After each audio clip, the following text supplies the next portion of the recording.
As I say, welcome everyone to this afternoon's meeting. We have different surroundings every time.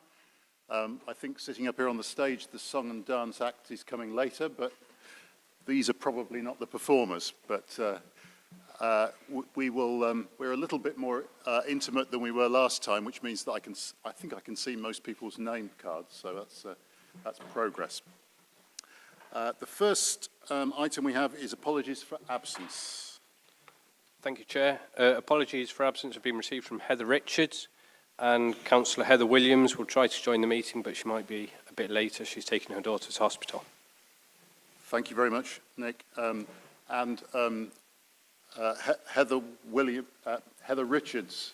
Williams contacted me to explain her predicament with her daughter's hospital appointment, and she has submitted some, I'm told, brief comments, which I agreed could be read out on the items that were important to her, because she does not have a colleague here who could speak for her. I hope that's acceptable to everyone. Okay, so moving to item 2, are there any declarations of interest?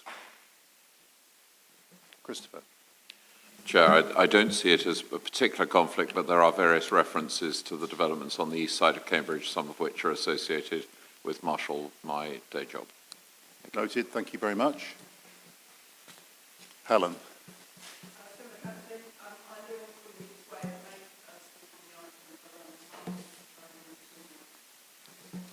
Noted as well. Simon.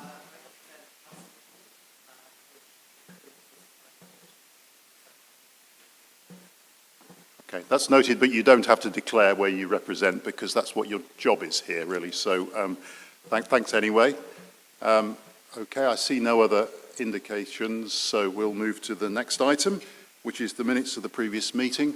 No one has indicated to me any issues with these, so I'm going to take them en bloc, with one exception, that the system itself has identified a problem, that on page 2 of those draft minutes, under the item 3 minutes, it gives the wrong date for the previous meeting, and that date should be the 10th of June 2021. So that's an amendment that I'm assuming. Are there any other issues about the accuracy of the minutes? Okay, I see none, so we'll sign those, but probably do that at the end when I've got enough desk space to make sure we do that properly. Well, then we go to item 4, which is questions from members of the public. I've got to report that there are 7 public questions relating to the following agenda items.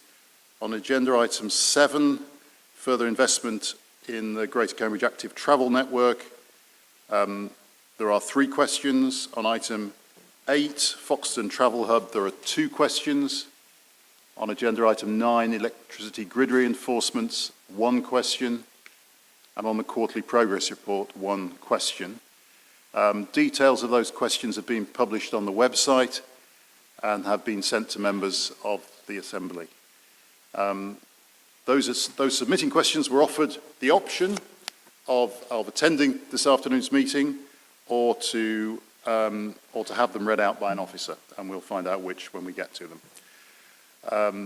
The questions are going to be put at the start of each relevant agenda item, and we also have some representatives of partner bodies, our partner councils, who have asked to speak, and I have granted them that because it gives me that discretion. And they are on agenda item 7 on the Cambridge Active Travel Network, City Councillors Daniel Lee and Jamie DL. And they will be able to speak to the meeting when we get to it, after the public questions. So, having dealt with item 4 for the moment, going to 5 is petitions, and I've been informed that there are no petitions, so we can go straight on to the substance of our agenda, and that's item 6, residence parking scheme delivery between pages 28 and 32. It's going to be introduced by Isabel Wade in a moment. I'm going to explain the order in which we're going to handle this.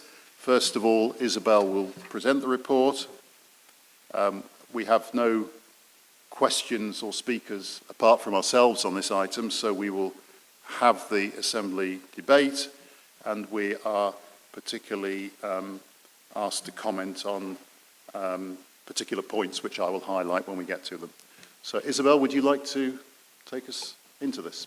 Yeah, thank you, Chair. So this paper follows a decision by the County Council's Highways and Transport Committee to request that the GCP initiate delivery of new residence parking schemes. The GCP, as many of you will remember, previously funded rollout of 8 residence parking schemes between 2017 and 2020, and the paper sets out proposals to restart the delivery of schemes.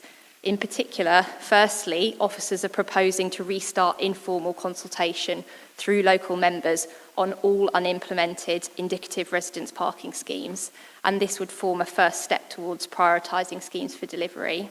And then secondly, in Romsey West, where informal consultation has already indicated support for residence parking, officers are proposing to work with members and residents to develop some detailed proposals for the area. Delivery of further residence parking schemes supports the wider aims of the City Access project, and the paper also sets out how the GCP is working closely with the county and city councils on an integrated parking strategy, which aims to support the uptake of public and active transport, cut congestion, air pollution, and reduce carbon emissions. The development of the integrated parking strategy provides an opportunity to reflect on the future role of residence parking schemes as part of a wider plan to better manage parking in the city and contribute to environmental, place and transport objectives. So at this point, the paper is not making detailed proposals about the order of scheme delivery, scheme boundaries, or the kind of design of schemes. The proposed informal consultations will help to inform those detailed proposals, which will come back to the Joint Assembly and Executive Board in 2022.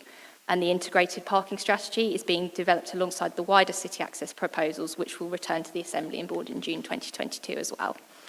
That's it from me, but happy to take questions.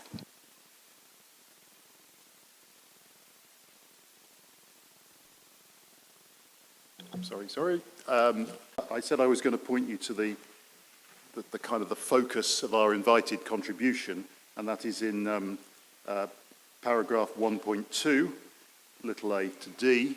I mean, in essence is, do we approve of the GCP picking this residence parking programme up and running along with it along the lines that the County Council had started, and are there any other comments that we have to make? And I kind of know from previous conversations when this item has come up that this is, the fact we have this report is something that we probably welcome, because there's been a lot of pressure for a long time to make some progress.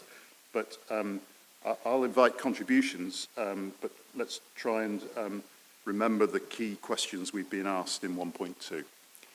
Who would like to speak? No one would like to speak. Oh. Alex, and then Christopher. Go on then, I'll take the first hit on this one. Firstly, I really support the scheme, and thank you, Isabel. It's great to see that one of the Joint Administration's goals of restarting these schemes has come forwards after such a long pause. I had a slight question to Isabel on this. I know you said the map and the borders aren't, finalised. It does seem to me that there are some areas left off, though, with Abbey and obviously the areas to the north to be defined. Is it the intention that those are left off, or is that just that they are all, yet to be defined? Yeah, sure. Okay. Sorry, I'm going to leave it on then. So I had Christopher next and Claire afterwards.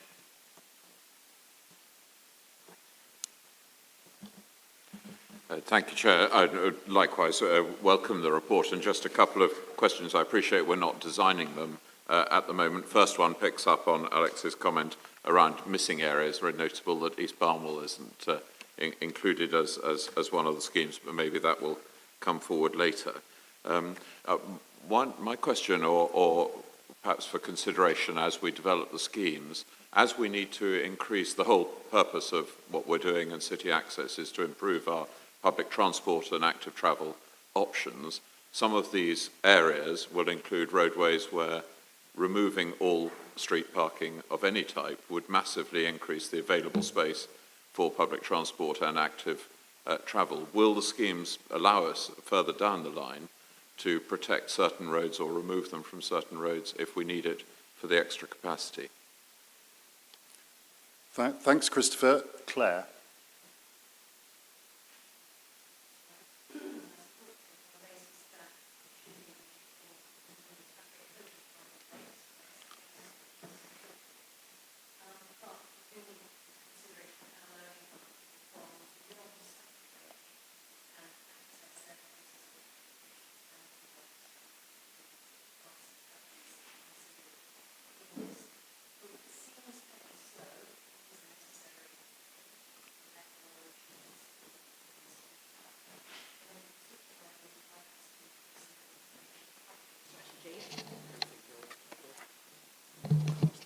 I will have to speak more loudly then. That does sound better even from here.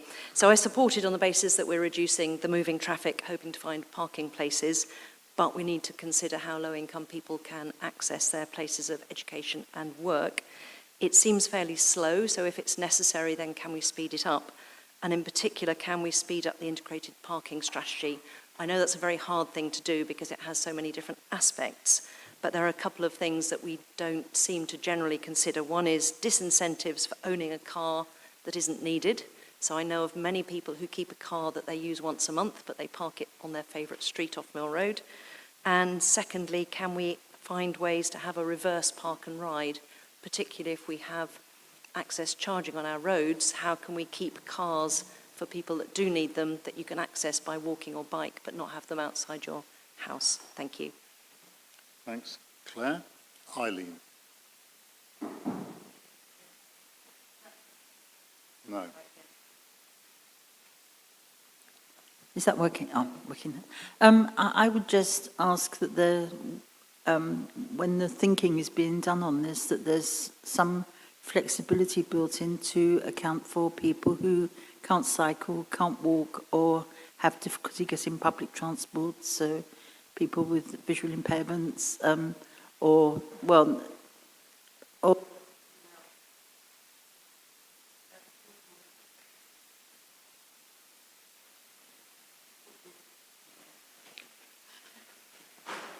Oh, hold on, Eileen. We'll.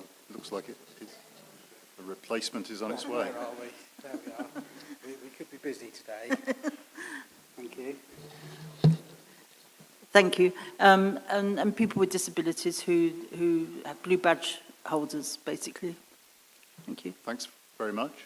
I'll pop my questions in and then go to Isabel and then see if we have more. I'd like to ask, just needs to be something a little bit more said about the reasons why the Romsey West scheme is specifically mentioned here. It obviously distinguishes itself in the progress of other schemes, but then it also talks about other schemes needing to refresh the consultation already done, and I just wondered if we could have an explanation about that. And then the second one was, there's a reference to working through local members in the consultation processes. Well, when this was a programme that was being run by the County Council, it was obvious what that meant. Now it comes to the GCP, there are local members, I won't say galore, but there are city council members as well as county members, and I think there needs to be a way through to know who we're talking about. Thirdly, really following up the point of Claire's, what is the mechanism and timescale for all the issues mentioned in 3.4? Because there's some pretty important ones in relation to, electricity charging, in terms of car clubs, in terms of schemes that are oversubscribed already. And it would be interesting to know what is the process and what is the timescale for that. And then the final question was about the fact, though, so the GCP receiving this from the County Council is clearly the way by which we can make progress, and that's welcome.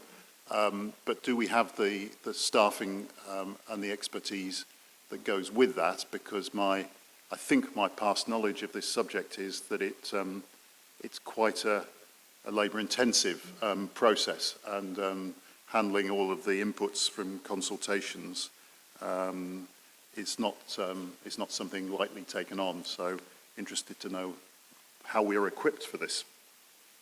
Isabel. Well, thank you. So just taking the questions, in terms of the areas not on the map, I think it's more that they are not to be they're yet to be defined rather than being left out. Then in terms of kind of question about possible removing parking, so I think one of the things that might help guide that sort of decision is the network hierarchy review that's due to come to the Joint Assembly and the board early next year. It's obviously something that we would need to kind of work through with communities in terms of each scheme, but certainly it's something that could be looked at where there might be a benefit. In terms of kind of disincentives for owning a car and kind of reverse park and ride, certainly, you know, ideas that we'll be looking at through the integrated parking strategy. The timescale on that is that we are doing quite a lot of work with city and county officers, understanding the baseline for that, as well as kind of starting to work through some ideas. That needs to kind of proceed in parallel with the wider city access work that is out to consultation through making connections at the moment. So the idea is that that strategy kind of reflects where we get to more widely with city access and comes to you in June next year as a kind of complete package, so that you can kind of see how it all fits together. Certainly schemes can take account of the different types of parking, so both in terms of commuter for people kind of driving in, and kind of different types for example, people with disabilities as well. In terms of the question about the why Romsey and why not some of the other places, I think it was felt that the Romsey informal consultation was relatively recent. Some of the others are a little bit further longer ago. Also, some of them previously did not have levels of support, whereas Romsey did. So, you know, I'm kind of we're still relatively new to this. We think we've picked up Romsey. If there's anything that we've missed, happy to kind of discuss it. But that's certainly where we think we are at the moment. And then just in terms of different members, so I think at the moment the powers for residents parking are still sitting with the county, so you know, we would be expecting county members to kind of take a key role in this, but of course this is through the GCP, so I think we'll be planning to engage members more widely, so city members as well. Staffing and expertise, so if the kind of this programme is approved by the executive board next month, we do have kind of some kind of people lined up to come and work on it, so hopefully can reassure members that that's kind of in train. Thanks very much, Isabel. Well, I don't see anyone else indicating. Oh, I do. Neil, go ahead.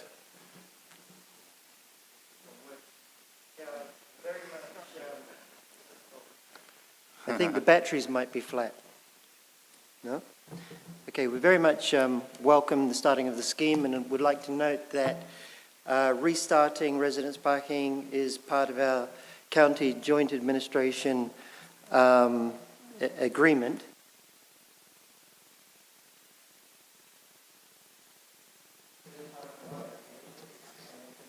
Okay.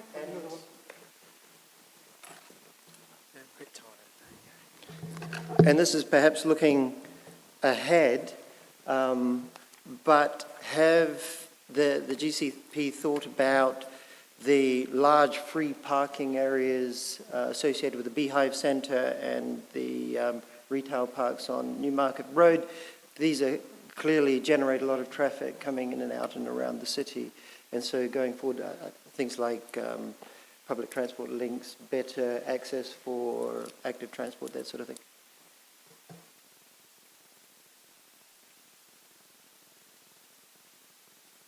You have to shout. Thank you. So again, I really welcome this paper and the residence parking schemes being progressed. I just like to ask about where previous informal consultations did not get much support.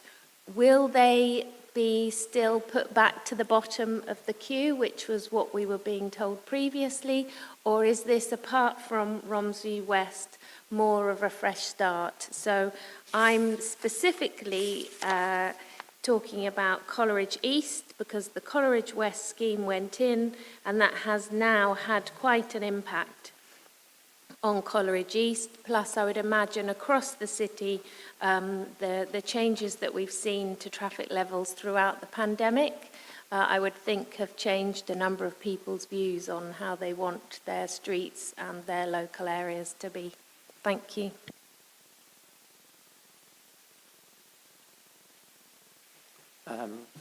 Well, I wish to just say that I support this fully, of course, but there are issues around enforcement.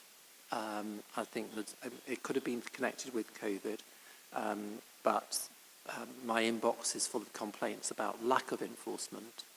And I think the other thing is that there is the ticketing system for business users is quite clunky. I think a phone app would be very useful because a lot of tradespeople are going from area to area, and it's difficult for them to book ahead in advance. You have to justify the ticketing and so on. If you look at the website, you'll soon quickly appreciate the problem, and I think that needs to be streamlined as part of this rollout of the scheme. Thanks, Simon. So, Alex, is it a fresh point? Because I'm trying to... It was basically exactly Simon's point about trade access, and that it worked very well with very small areas. As we go to a large area, I think we need to rethink. Yeah, thanks. Isabel, your answers, and then we'll draw. Yeah. So just in terms of kind of parking more widely, so 100% there's kind of a key link with making connections here in terms of providing that better connectivity through public and active transport to places like the Beehive Centre, but kind of places more widely as well. In terms of previous schemes, it is definitely a fresh start. I think we are aware that some of the kind of informal consultations took place some time ago. We've had changes in members in some instances as well, so we want to kind of pick things up again kind of from that. And then in terms of the points about enforcement issues and ticketing, I'm kind of happy to take those away and discuss them with county colleagues. Okay, thank you very much. So I think from the discussion, is it a new point, Neil? Because this ricochets around and we never get to a conclusion if we're not careful. Yeah, sorry, a very quick point. I did notice you mentioned share car sites, a possibility, but no mention of cargo bikes, which are becoming a bigger problem in the city. That's my omission in the paper. I'm really keen on the idea of shared cargo bikes or cargo bikes more generally. So, yeah, that will be part of the thinking. Okay, so what I conclude from contributions is that the welcome for this is pretty general on the Assembly, and that we have no objections and support the direction outlined in the report. There are a number of other points that members have wanted to put on the radar screen, which I'm sure that we have got a record of now, and we'll make sure that we do that. So I think that enables us to rule a line under that item. So thank you very much for comments. And it takes us to the next item, which is 7, further investment in the Greater Cambridge Active Travel Network, Cycling Plus consultation in your agenda packs between pages 33 and 112. This report's going to be introduced by Isabel. The sequence by which we're going to run this is, first of all, we're going to have public questions. We're then going to have the 2 speakers from the partner bodies.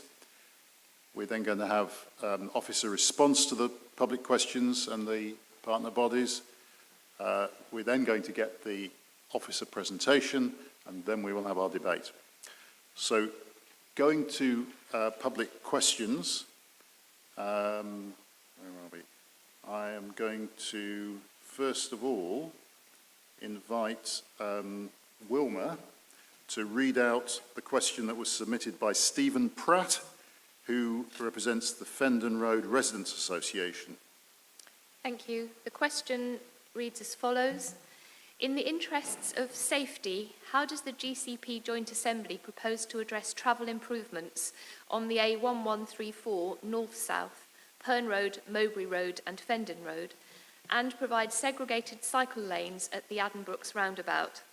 Since the temporary closure of Nightingale Avenue, which is now approved to be permanent, traffic volumes on Fendon Road have increased with long lines of stationary or slow-moving traffic, particularly at peak times. It has caused delays to motorists using that route and to the safety of both cyclists and pedestrians who cross the road. How does the GCP Joint Assembly intend to address those issues in any travel improvements? Similarly, the increased volume of traffic on Fendon Road has caused increased air pollution, which is again a concern to both pedestrians and cyclists, as well as the residents of Fendon Road. That problem may only get worse as the Addenbrooks site expands. How does the GCP Joint Assembly intend to deal with that as part of any travel improvements? And the next question I'll be reading out is on behalf of Linda Worth from the British Horse Society and reads as follows. The responses to this cycling survey provide important guidance for the active travel network. 60% of responses were from Cambridge City, yet still 20 respondents ride horses. The majority of respondents felt that safety and connectivity were either very important or somewhat important. These factors equally apply to equestrian access. The survey supports our view that equestrians should not be excluded from safe active travel provision.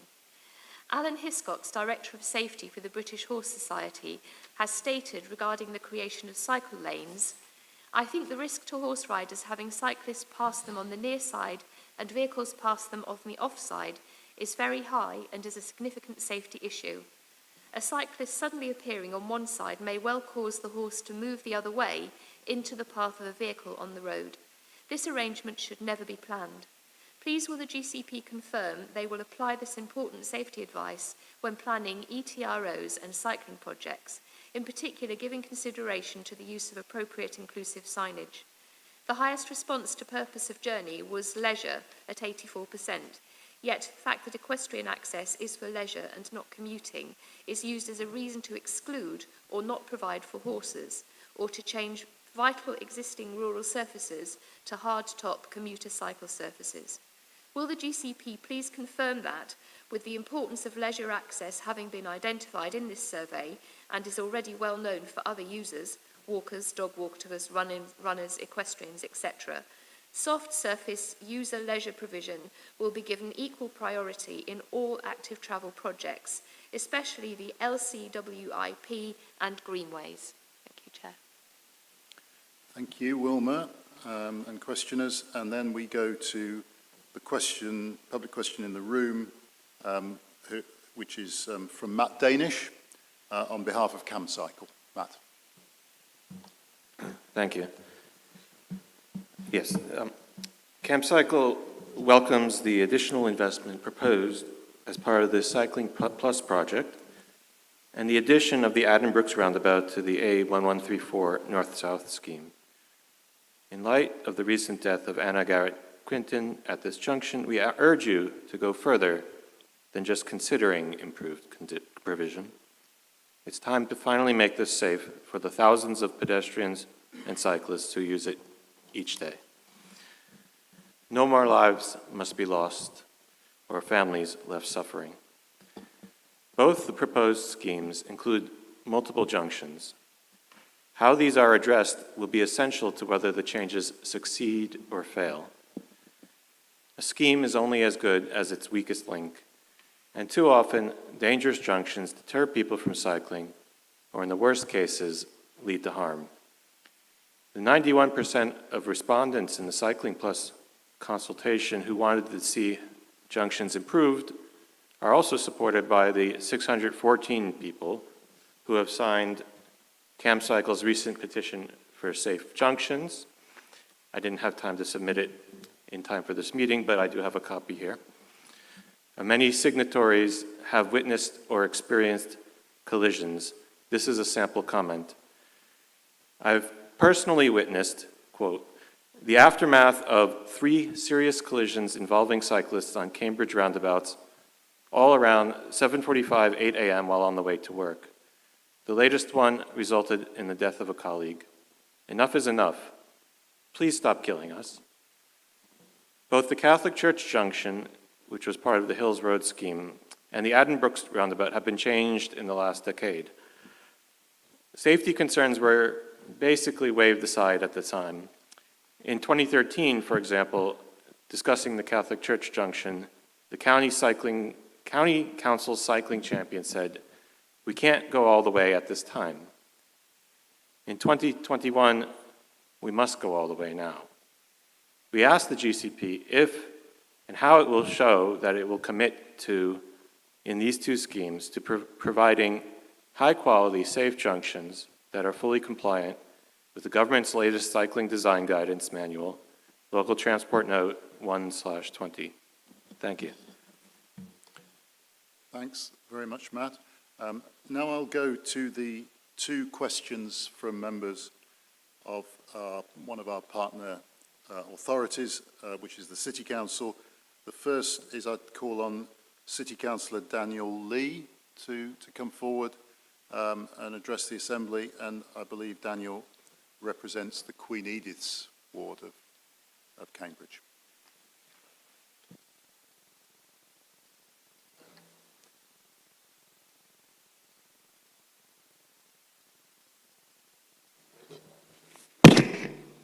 That works. Brilliant. Thank you. So I'd like to recommend the improvement to the A1134 north-south along Pern, Mowbray and Fendon Road. This road, along with Hills Road and Queen Edith's Way, is one of the main routes radiating away from Addenbrooks and the Cambridge Biomedical Campus, and is already heavily used by cyclists and pedestrians at all times of the day. Those of us who have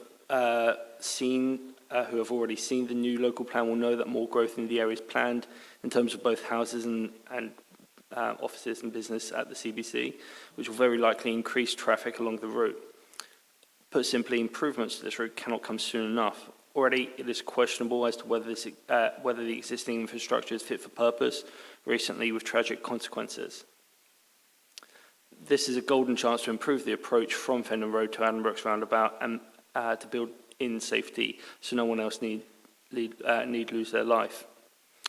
It is a stated aim of the GCP to encourage travel by active transport. If we are serious about enticing motorists out of their cars, we need to get serious with cycling infrastructure. A segregated path along this route is essential to that. With planned growth in northeast Cambridge as well as the Marshalls Airport site, the improvements going quite some way along the route to connecting them with Addenbrooks would demonstrate that the GCP is serious about encouraging active travel, planning for a low traffic future, and the joined up thinking that constituents so often tell me they want to see.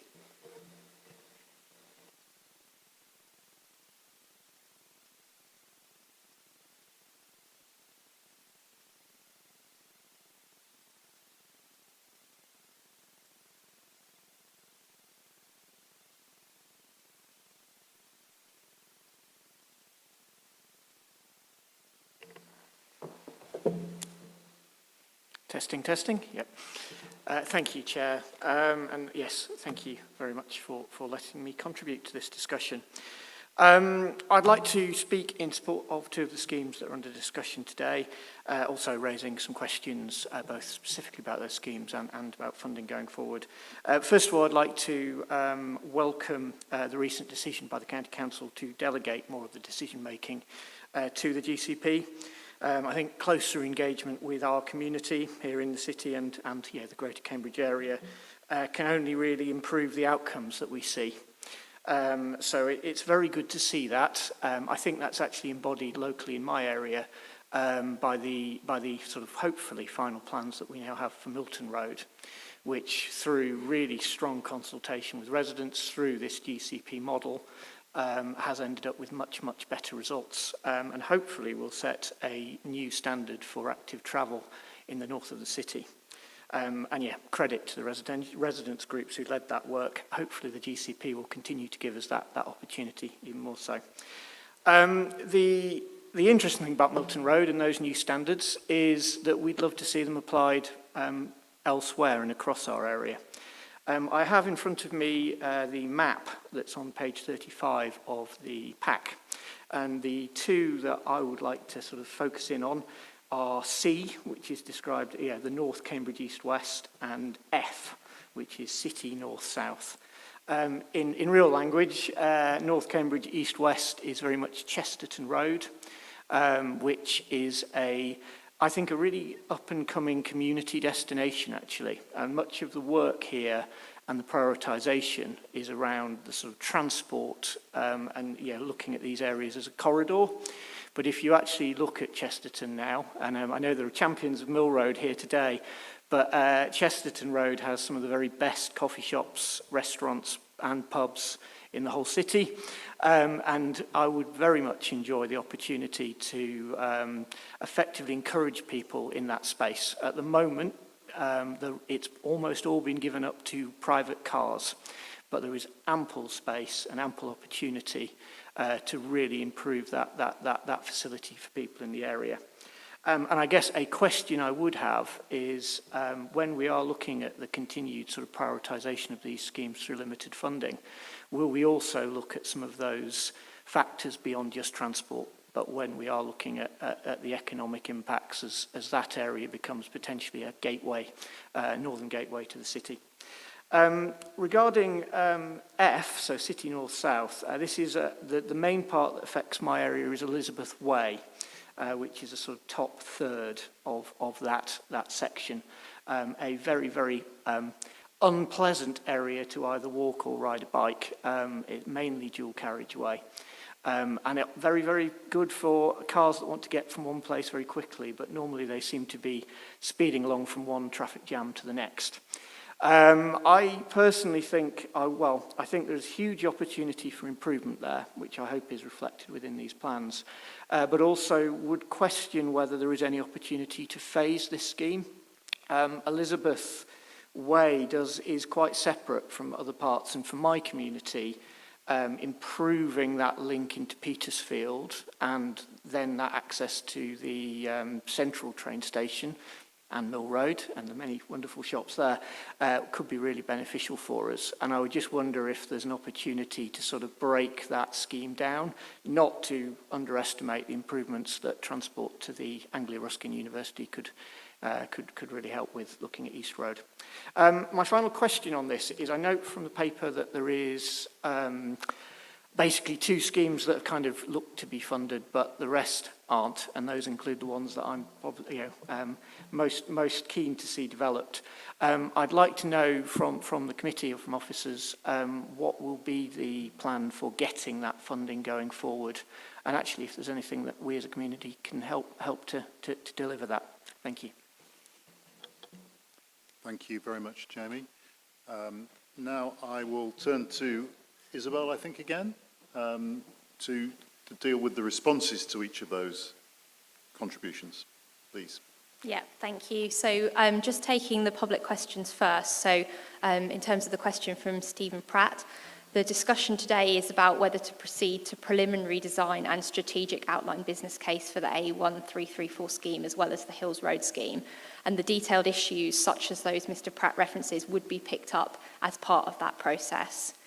The question from Linda Worth. So as set out in the report, 98% of respondents to the consultation indicated that they never rode horses. It would therefore be disproportionate to give equal priority to equestrian uses in all active travel projects. This is particularly true of the cycling plus routes identified within the city, which have the potential to support thousands, tens of thousands of people walking and cycling, but very little potential or appetite for equestrian uses. The GCP has already committed for active travel schemes in more rural areas to consider the provision of soft surfaces where appropriate and feasible, and all schemes are subject to a road safety audit, which would include consideration of all users and the interaction between them. Taking the question from Cam Cycle next. So yes, the schemes would be designed to be compliant with LTN 120. So then thank you very much, Councillor Lee, for your comments. And I think hopefully some of the things I've said, particularly in terms of compliance with LTN 120 should reassure you in terms of the quality of the infrastructure that we're looking to put in, and in terms of kind of creating that kind of drive to be serious about active travel and kind of have a joined up network. That's also something that we're looking at through the Making Connections consultation as well.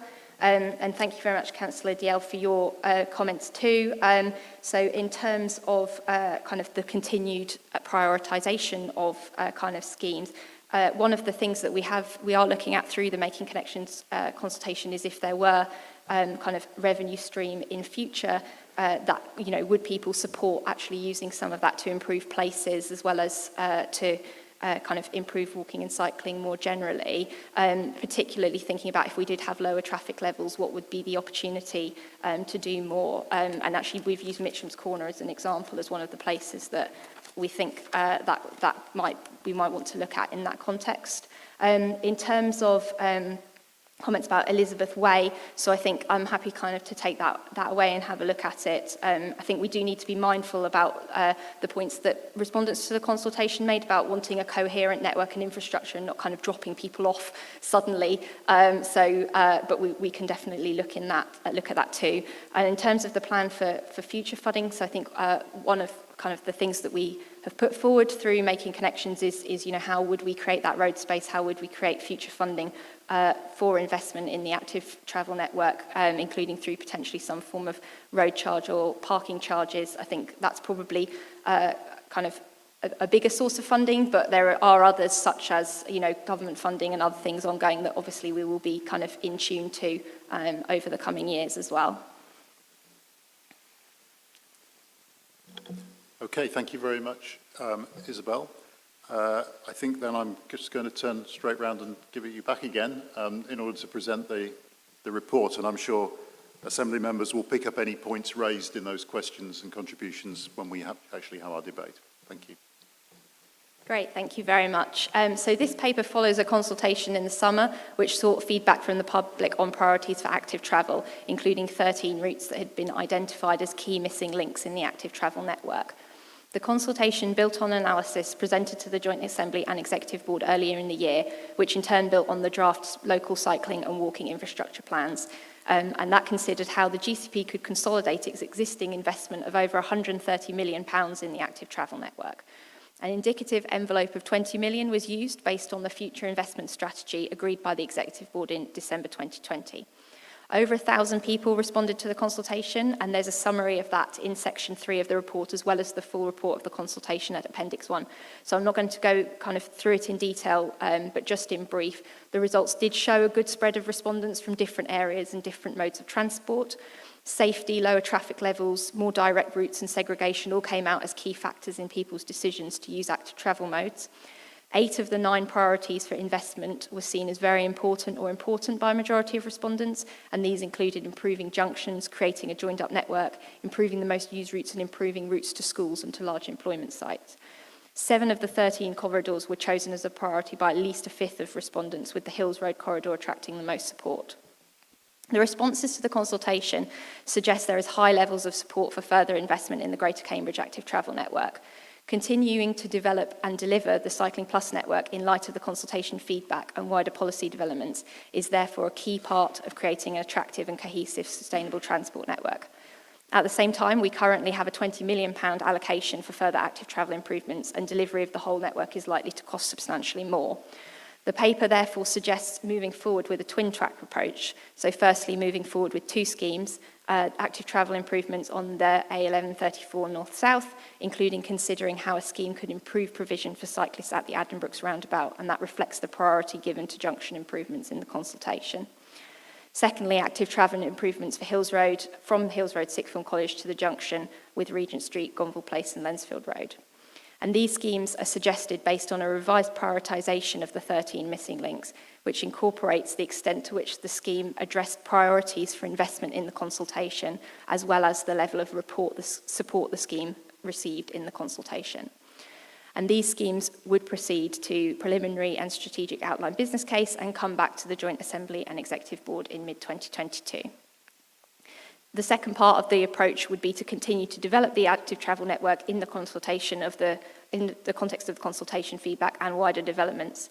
The city access strategy has identified creating a joined-up network of safe and active travel routes as a key priority, and in September the Executive Board agreed a roadmap to deliver a final package, which would include lower traffic levels and a revenue stream to fund active travel improvements as well as bus service improvements. The development of the wider network would therefore proceed in parallel with the agreed roadmap for city access, which is shown in figure 6 of your report, but the next stage of that following Making Connections consultation is essentially that it comes back to you in June next year. Thanks, that's all from me. Thank you, Isabel. So to direct Assembly members to the points at issue here for our comment, you'll find those in section 1.2 on the agenda, little a, b, and c.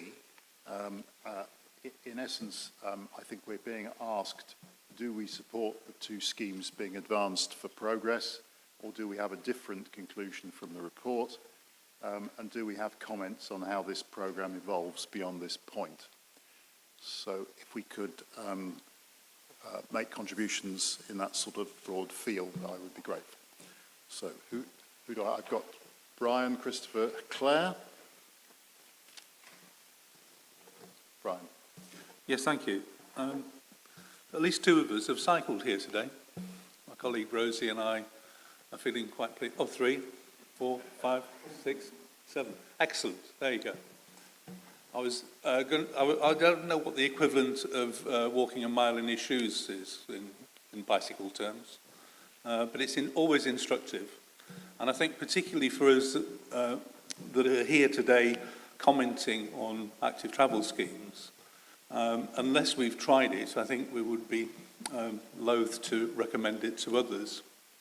Even choosing a route here today was interesting because I specifically avoided Regent Street from Hills Road, because I really don't like the idea of that very gnarly traffic at the junction, and there's really nowhere to go.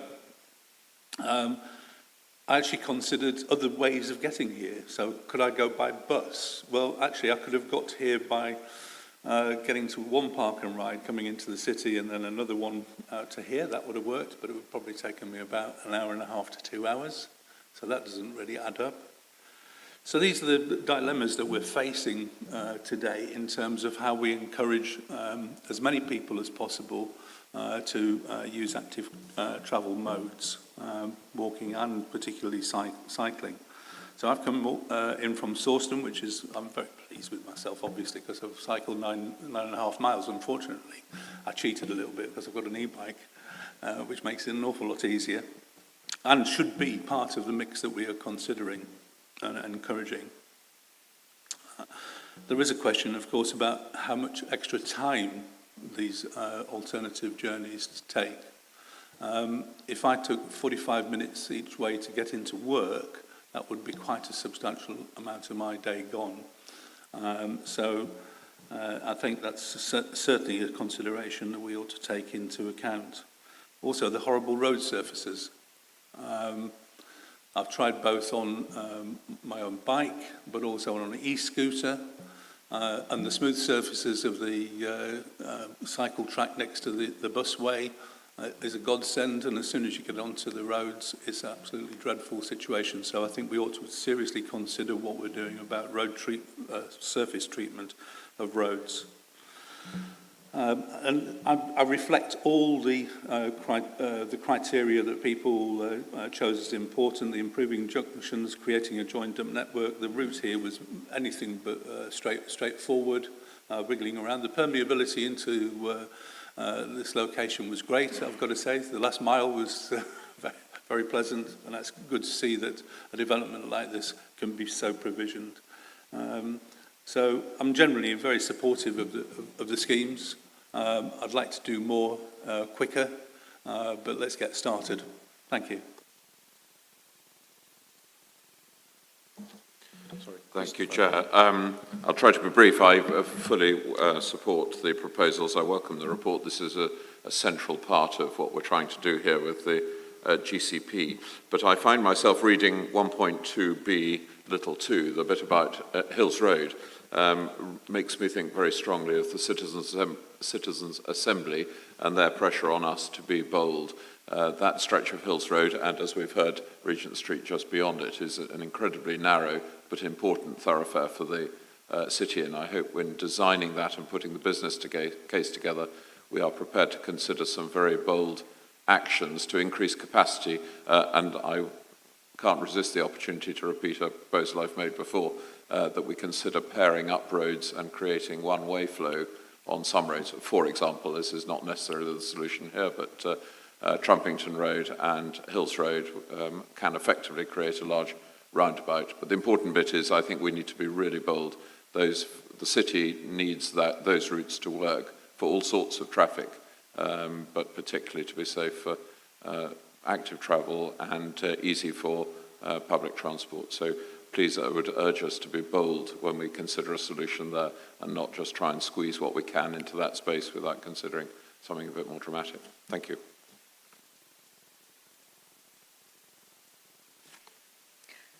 So I support the paper. I would like to do all of the schemes in here and more, but we do need to consider what we can afford to make the most difference to safety and to access. I would like us to remain evidence-based where we can, rather than he who shouts loudest, or she, of course, or anything else. So looking at the data on the usage and the models of the estimated use increase in real numbers would be useful rather than percentages in a lot of these modelling situations. I do cycle whenever I can, so I also have to travel along Hills Road and Regent Street a lot, and I see many of the accidents and very near misses are actually due to cyclists going phenomenally fast along the inside lane of cars and vans in particular turning across them. And this is one of the biggest dangers that we see. Now, arguably, when I sit and watch these things, I would say they're actually the fault of the cyclists rather than the van drivers, because the van drivers are acting very cautiously. So just give us the awareness that actually we cyclists are not all whiter than white and as good as we can possibly be at all these things. So thank you. Thanks, Claire. I've got a continuing list. Don't worry, I've got everyone's name, I think, who's indicated. I'm going to break this into two for Isabel's benefit to answer. But the last one I'm going to put in on this segment is Heather Williams, who has submitted a written comment, which Wilma's going to read out, and then we'll ask for a response, and then we'll continue with the list in the room.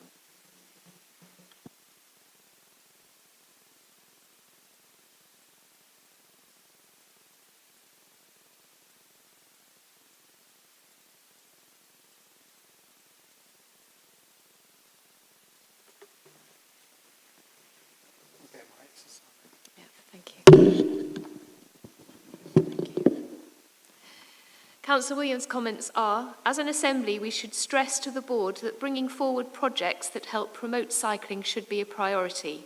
There has often been frustration that we are not getting on with things rather than opposition to proposals. I would like to stress that full engagement is made with all non-motorised users, which includes horse riders, to ensure the layout and surface materials do not impede their access and seek to increase access wherever possible. Great, okay. I asked Heather to be brief, so she was, and that's excellent.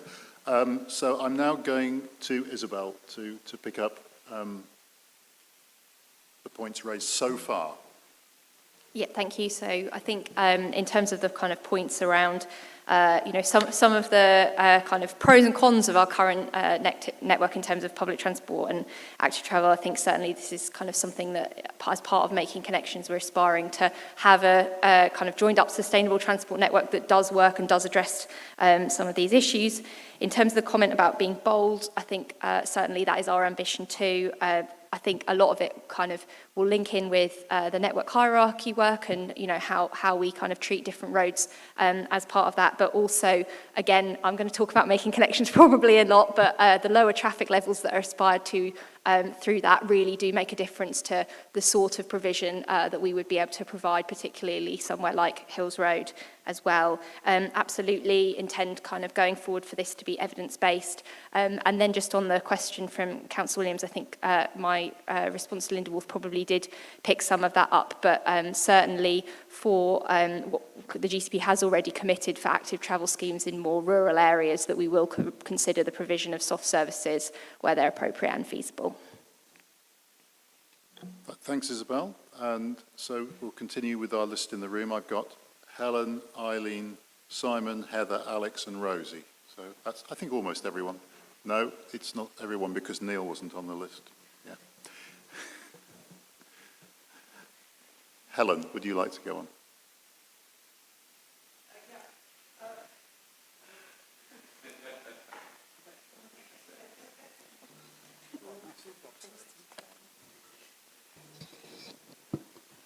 Thank you. Yes, I support this paper. I do support the two priorities that are identified. There's quite a lot of problematic routes here, and these are two of the very worst of quite a bad bunch. I'm personally, as a resident of Queen Edith's Way, disappointed that that's not on the priority list. It's a key corridor now into Addenbrooks, and we know how much growth we're expecting there.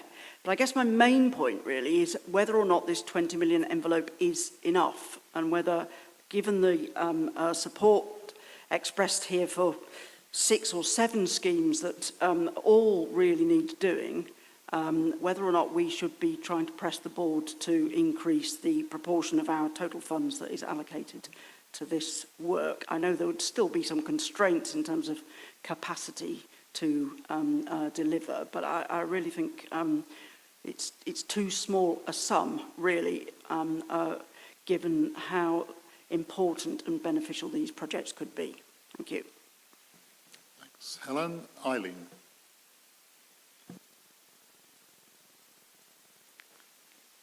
I think that's working now, yeah. Right, first of all, I must say I'm not a cyclist. I grew up in the middle of London and cycling was far too dangerous for my parents to allow me out on the bicycle. But I live with a cyclist who, for 16 years, cycled to Cambridge from a rural village and home again, 6 miles each way. And I can tell you about every idiosyncrasy.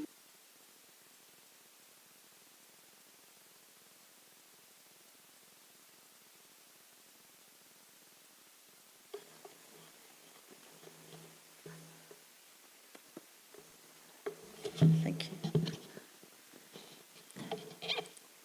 So whilst I support the proposals in this paper, I also would like to see some more evidence of what will be happening on joining up the missing links, especially from rural areas, because if we are going to achieve modal shift and get people in more rural areas out of their cars, we've got to make sure that those cycle routes coming into Cambridge or going elsewhere aren't quite so idiosyncratic that they sometimes, the cycle route just disappears into the middle of fast traffic. So I would like to see some time scale of how these other routes will be dealt with. Sorry, thanks, Eileen. I've got Simon next. You don't speak, okay? Okay, good. You don't need to explain. So then I have Alex.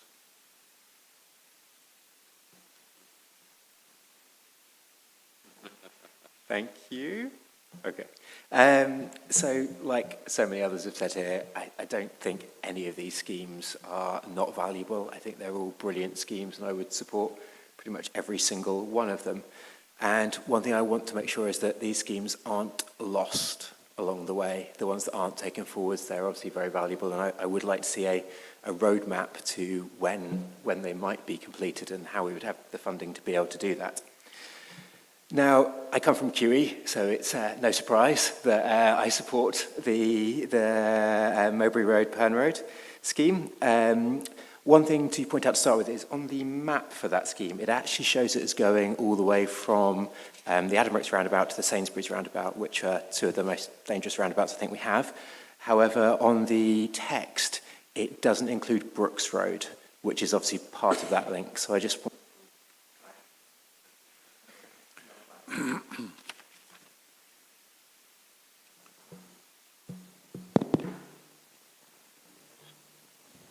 thank you, flag that and say that I would very much support it going all the way between Addenbrooke's and Sainsbury's.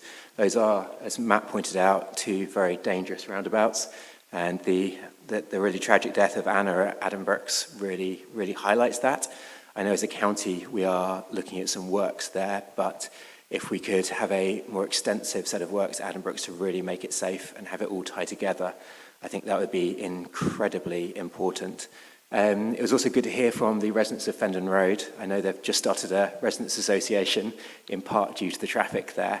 And when we do come to the design stage of this, I think it is really important to look at the entire length of that road and what we can do for cycle provision, but also to help residents of that road in terms of pollution and everything else. As others have pointed out, and I think Isabel mentioned, there's obviously the road hierarchy review coming, and I would very much like to see that, because these schemes at the moment look slightly in isolation, and I have a feeling that the GCP has plans here, and some of the road hierarchy review will connect them up with some of the other work that's being done with modal filters, etc. But I think it would be really good for us members to be able to see that more fully down the line and exactly how all of these connect together. And being from QE again, I should also say that I really am sad to see Cherry Hinton Road and Queen Edith's Way not listed on there, because they are two really bad roads that do also need improvement. Thank you. Thanks, Alex. So I've still got more names, but we've just had 4 more contributions, so I'm going to ask Isabel to respond to those 4 from Helen, from Eileen, Simon and Alex. Cool, thank you. So I think quite a lot of the comments definitely related to, wanting to do the whole network and is 20 million enough? And I think, the schemes are all in this because they are all important to do. I think, we have a future investment strategy that allocated 20 million to this. That future investment strategy is very tight in terms of budget. We have kind of more schemes than we have money for at the moment. That said, that doesn't mean that, we shouldn't be thinking about this. And again, particularly, I come back to kind of making connections and the opportunity that presents to create a revenue stream to potentially fund more of this as well. Just in terms of, and I think when we come back on that in June next year, we can do things around the kind of time scale for kind of the network more widely and what that will look like. Then just in terms of Brooks Road, I'm pretty sure it's meant to be in there. If I'm wrong, I'll come back to you. Thanks, Isabel. So the last sequence is Rosie, Neil, Ian, and I have a comment. So Rosie first.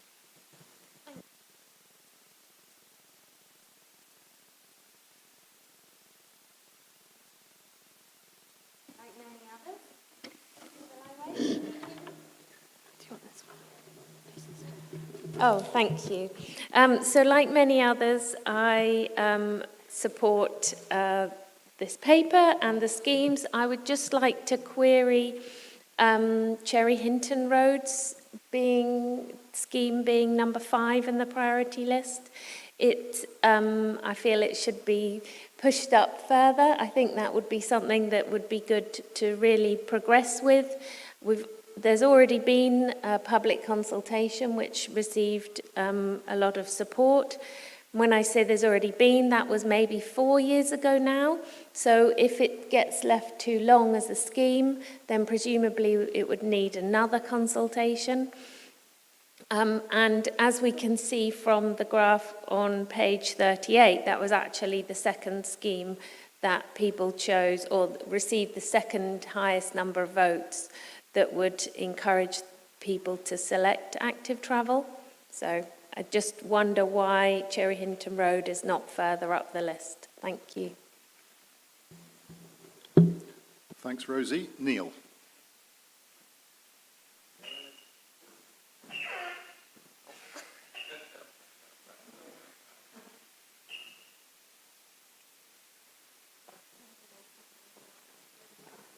These things are fun today, aren't they? Thank you. Yes, of course, I support the all of what you're doing.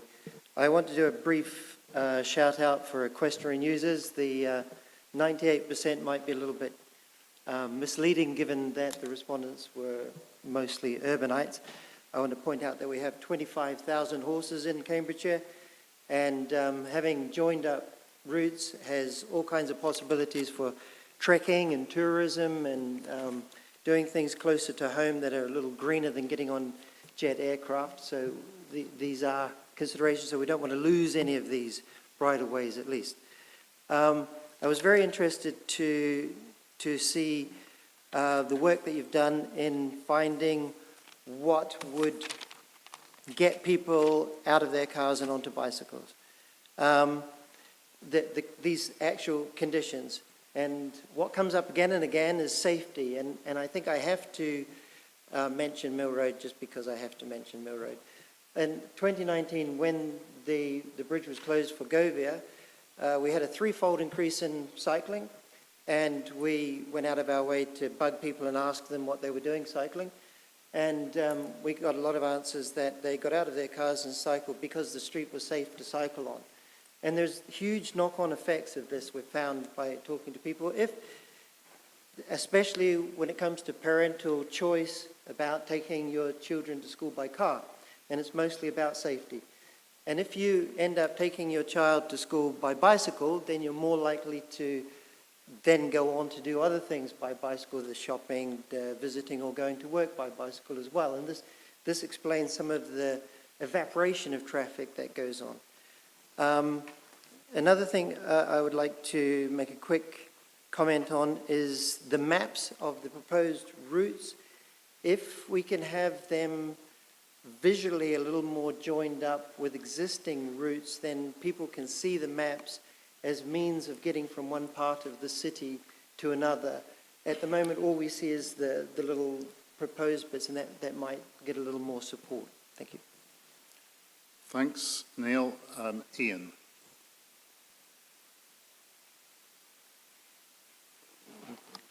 It's going to go off, is it? No? No. Okay, it did go off the first time. Yeah, so I would echo many of the comments and certainly endorse the prioritisation.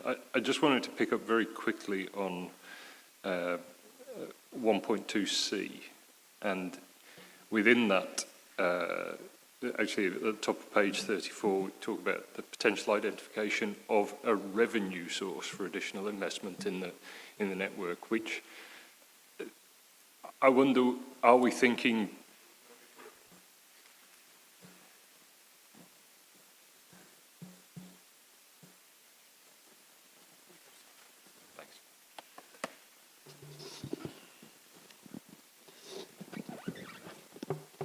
obviously, we have high hopes for the outcome of the making connections and the city access work.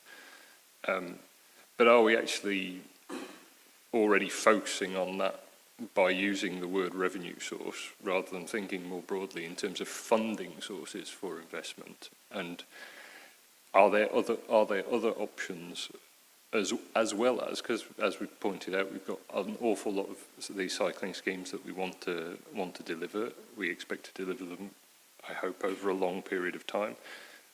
The revenue source from city access might be part of that, but I would imagine that there will be other funding sources available, and we should be thinking maybe more broadly than just thinking that the potential revenue stream from city access is the only source of funding for investment in the network. Thanks, Ian. I'd like to add my comment on the end. So two different sorts of point, really. One is in relation to the scheme that's described as City North-South, which is Lensfield, East Road, Elizabeth Way. And I recognise Councillor Diell referred to this in his contribution. Part of this impacts my own ward, and I just wanted to make the observation that the City Council has recently passed two very significant planning applications along East Road, which by negotiation generate a very substantial developer contribution to a new road layout on East Road, which provide much improved cycling provision. And that has been overseen by the Planning Committee in approving the applications along there. So the County Council has been involved in the design of those, the road scheme that's associated with that. And so I'm making the observation that I can't assess the quality against other benchmarks, but it's a very significant investment, which was haggled over for a long time. It looks to me like one middle piece of this city north-south scheme has its own funding, already has a design, and so 1/3 of this scheme is already on the drawing board and apparently ready to go. So how am I to regard what I've just described to you in relation to the scheme that you've described as a longer scheme and not prioritised? And I'm not particularly making the point of rooting that it should be higher priority, but I just want to understand how we should regard something that looks like it has the ability to get delivered at least in one part sooner than it might otherwise. And the second point I wanted to raise is a totally different sort of point. It's about the funding issue. So I think that, as I understand it, the relationship between funding sourced through the Making Connections exercise is not only about the money, it's about the car volume, the vehicle volume, which enables these schemes to be more easily delivered. And so although there may well be other funding sources that like Section 106 funding, for example, that can help these things be delivered, we do need to reduce the car volumes as well to make them actually physically possible to deliver. And I do recall, I think I'm right in saying that the 20 million that was earmarked for this scheme was actually deducted from the money set aside for the pump priming of a much improved bus service prior to income being generated through Making Connections, which was the source of some concern because it reduces our capability to do that advanced funding. I would be very much against reducing it still further because I believe it is the key to releasing a much longer term source of funding to get through many more of these schemes than just another 5 or 10 million sort of salami sliced off the bus pump priming fund. So those were my comments. Isabel, do you want to make any final observations or responses to what people have said?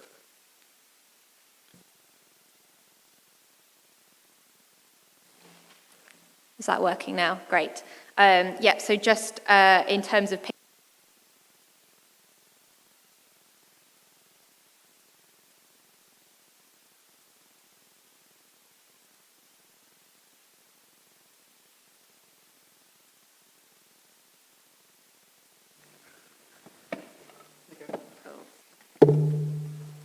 Thank you very much. It did pretty well, that one. So just in terms of points around the funding, yeah, absolutely. It's we're not taking our eye off the ball with other types of funding. I think the example in terms of section kind of 106 and East Road is an example of that, but there's also kind of opportunity for government funding, for combined authority funding. We're very much looking to make sure that we're kind of taking advantage of that. I think what I would say is at the moment the kind of scale of funding point is probably where Making Connections comes in, and particularly picking up the points that members have made about speedy delivery of this network, obviously, that is coming across as very, very important to people. I think in terms of kind of how schemes come forward and the order in which they come forward and where there may be additional types of funding or there may be development that links up, I think very much, you know, this is a prioritisation. Kind of what you're being asked here is, you know, those first two schemes we allocate the 20 million to, but we do continue to develop the wider network, and as part of that, that would include, you know, where there is an opportunity perhaps to bring something forward slightly earlier than its priority because it has so much funding or because, you know, there's other development happening in that area. I don't think this should be a barrier to that as well. In terms of kind of more a map that's more joined up, I think we probably did have one back in the March report and haven't dug it back out again, but certainly, yes, being able to kind of show to people how these link with the wider infrastructure is really important, and also happy to take away comments on Cherry Hinton as well. Okay, thank you very much. I think we need to wind this discussion up now. So the question that I suggested that we needed to answer at the beginning is, do we support the two schemes being advanced for progress? I mean, I'm not sure that I heard a concerted argument that said that these were the wrong schemes to move forward with, given that they approximately fit the money we have available. I did hear a few voices speaking about schemes lower down the list from their own areas, but that I think is not quite the same thing, because if we start overthrowing the analytical process, then it's just a free-for-all. So would I be right in assessing that we do support the proposal made in the paper? We are interested and keen on the sources of further funding enabling us to go further down the list as rapidly as possible, and we would encourage the board to proceed on that basis. Okay, I'm seeing some nods, so I'm going to quit while the going's good. So I think what I intended to do here was to call a 5-minute break, but what I would like to say is these speakers are causing a bit of a problem. If you get a quarter of an hour, can we solve the problem?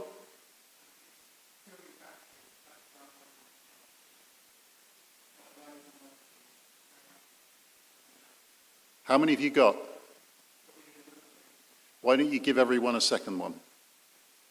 Yeah, okay, because I think it's just causing a little bit of breakdown and lack of flow, and we actually have, I'm told, an audience on YouTube, so it's quite difficult, I'm sure, to follow when these pauses keep occurring. So let's make that a 10-minute break, and so getting back to the table at 3:30.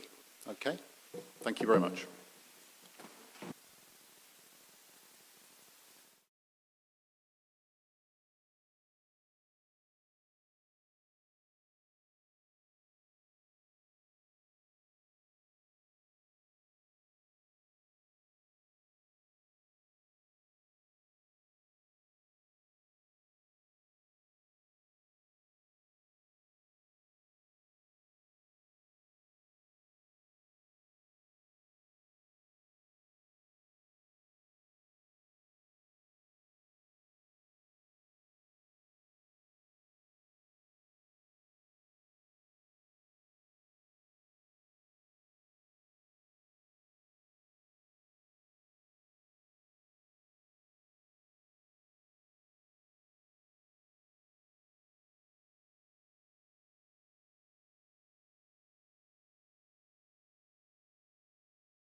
The next item on our agenda is item number 8, Foxton Travel Hub, which is on page 113 to 134 of your papers. Peter Blake is going to introduce it shortly. The sequence will be public questions first. Peter will respond to those questions, then Peter will make the presentation of the report, and then we'll have our debate. So could I first start that process by inviting, I think, Nick to read out the questions submitted by Mal Schofield and Annabel Wright. Annabel Wright on behalf of the Foxton Parish Council. Thank you, Chair. The first one is from Mal Schofield. The A10 corridor, Royston to Trumpington, is subject to traffic delays at the Foxton level crossing. There are other tailbacks as the route reaches the villages of Hawkston and Harston and the M11 interchange. The Trumpington Park and Ride provides double-decker bus access to the city centre along the A10 and single-decker by guided busway via the Addenbrooks Biomedical Centre. This corridor is to be provided with a travel hub at Foxton, recently scaled down in size, and a second higher capacity park and ride just west of the M11 interchange. There is also the planned intent to site the new east-west rail route in part within this corridor.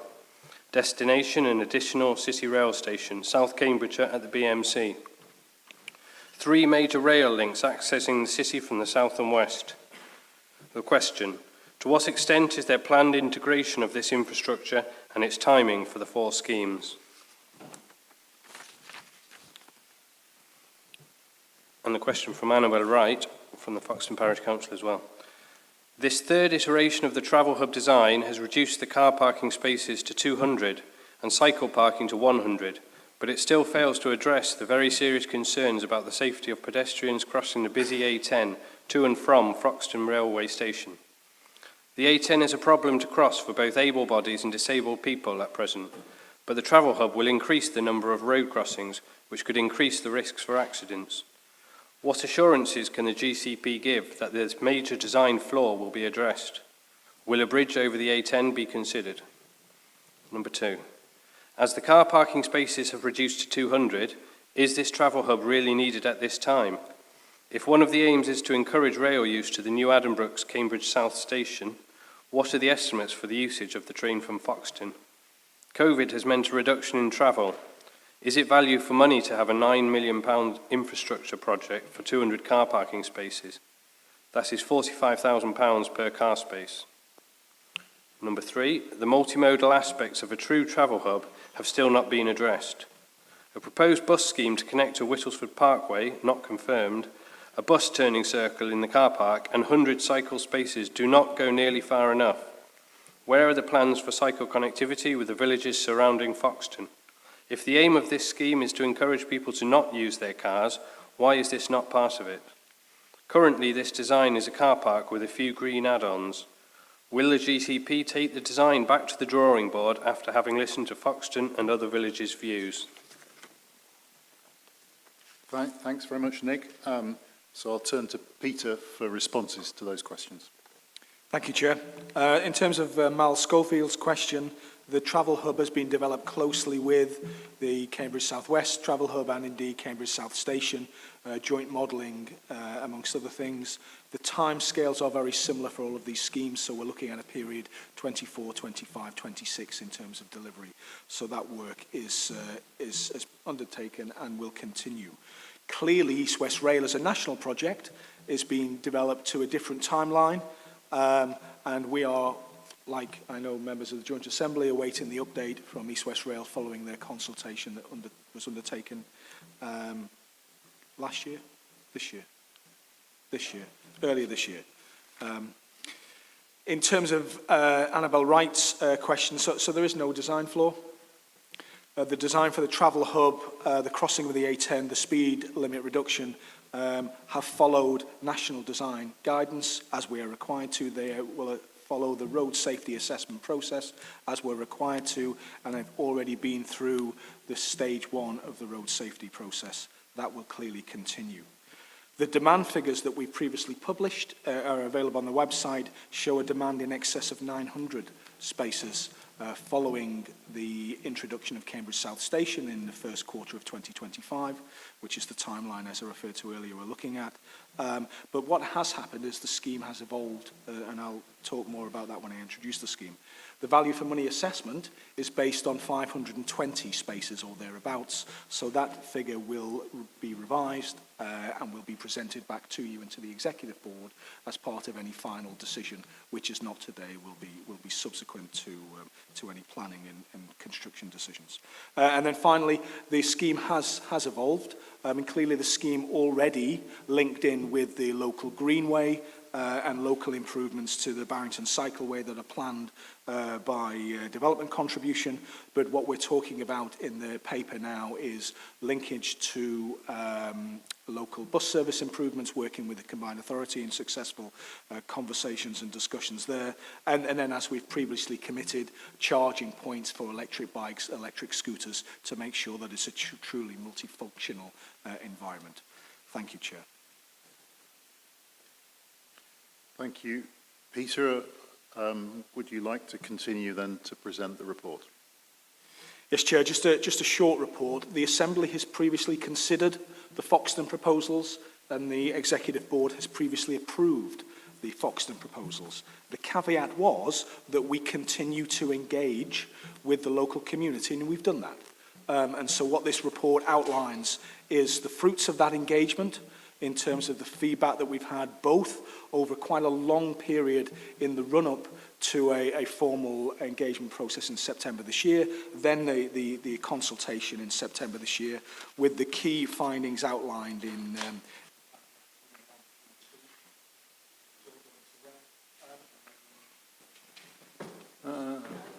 yours is plugged in.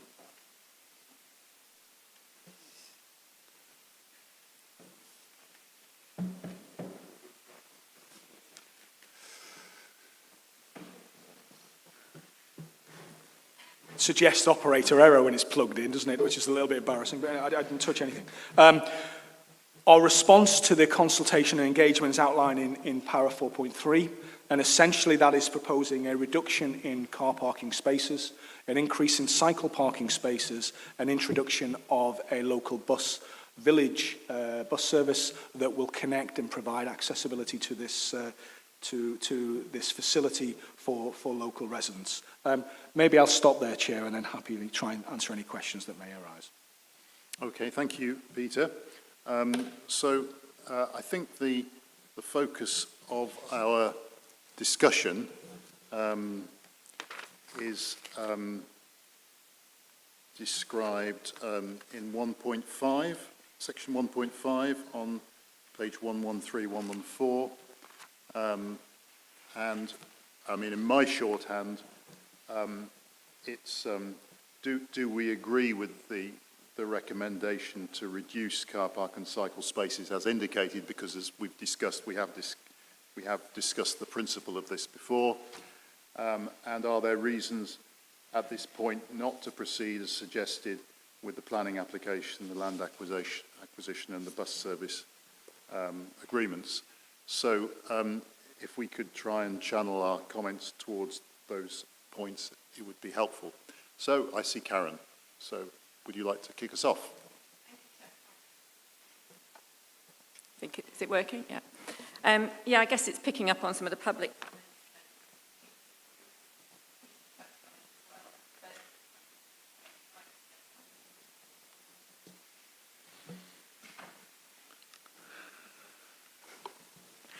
Try this one. It's actually understanding the feasibility at the reduced capacity, whether the scheme is actually going to be feasible in actually what it's setting out to do, and also the value for money issues. So it'd be good to have some more assurances on that before it proceeds, please. Thanks, Karen. We'll get that shortly. Neil? I wonder, it was a bit confusing for me about the reduction, but it could be increased in the future. And does this mean the cycling provision would stay the same and the provision for car parking would be expanded? It's just difficult to see how that works on the site. Maybe I need more explanation. Thank you. Thanks, Neil. Ian? Thank you. So a couple of questions, really.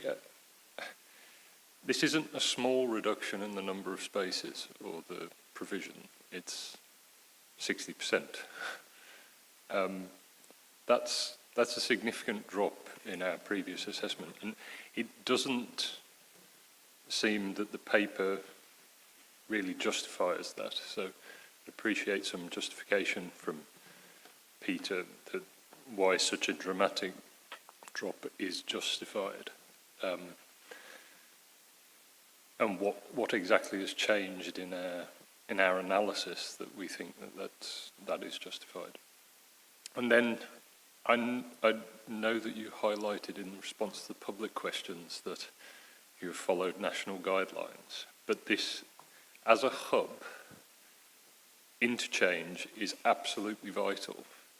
And if you can't easily interchange between one form of travel and the railway, and that would seem to be hard without a safe crossing of the A10, then is it really fit for purpose? You claim that it is, but I would challenge that. Thank you. Thanks, Ian. I see no other hands at the moment, so I'd just like to make my points and questions. Okay, Eileen, I'm happy for you, to go next.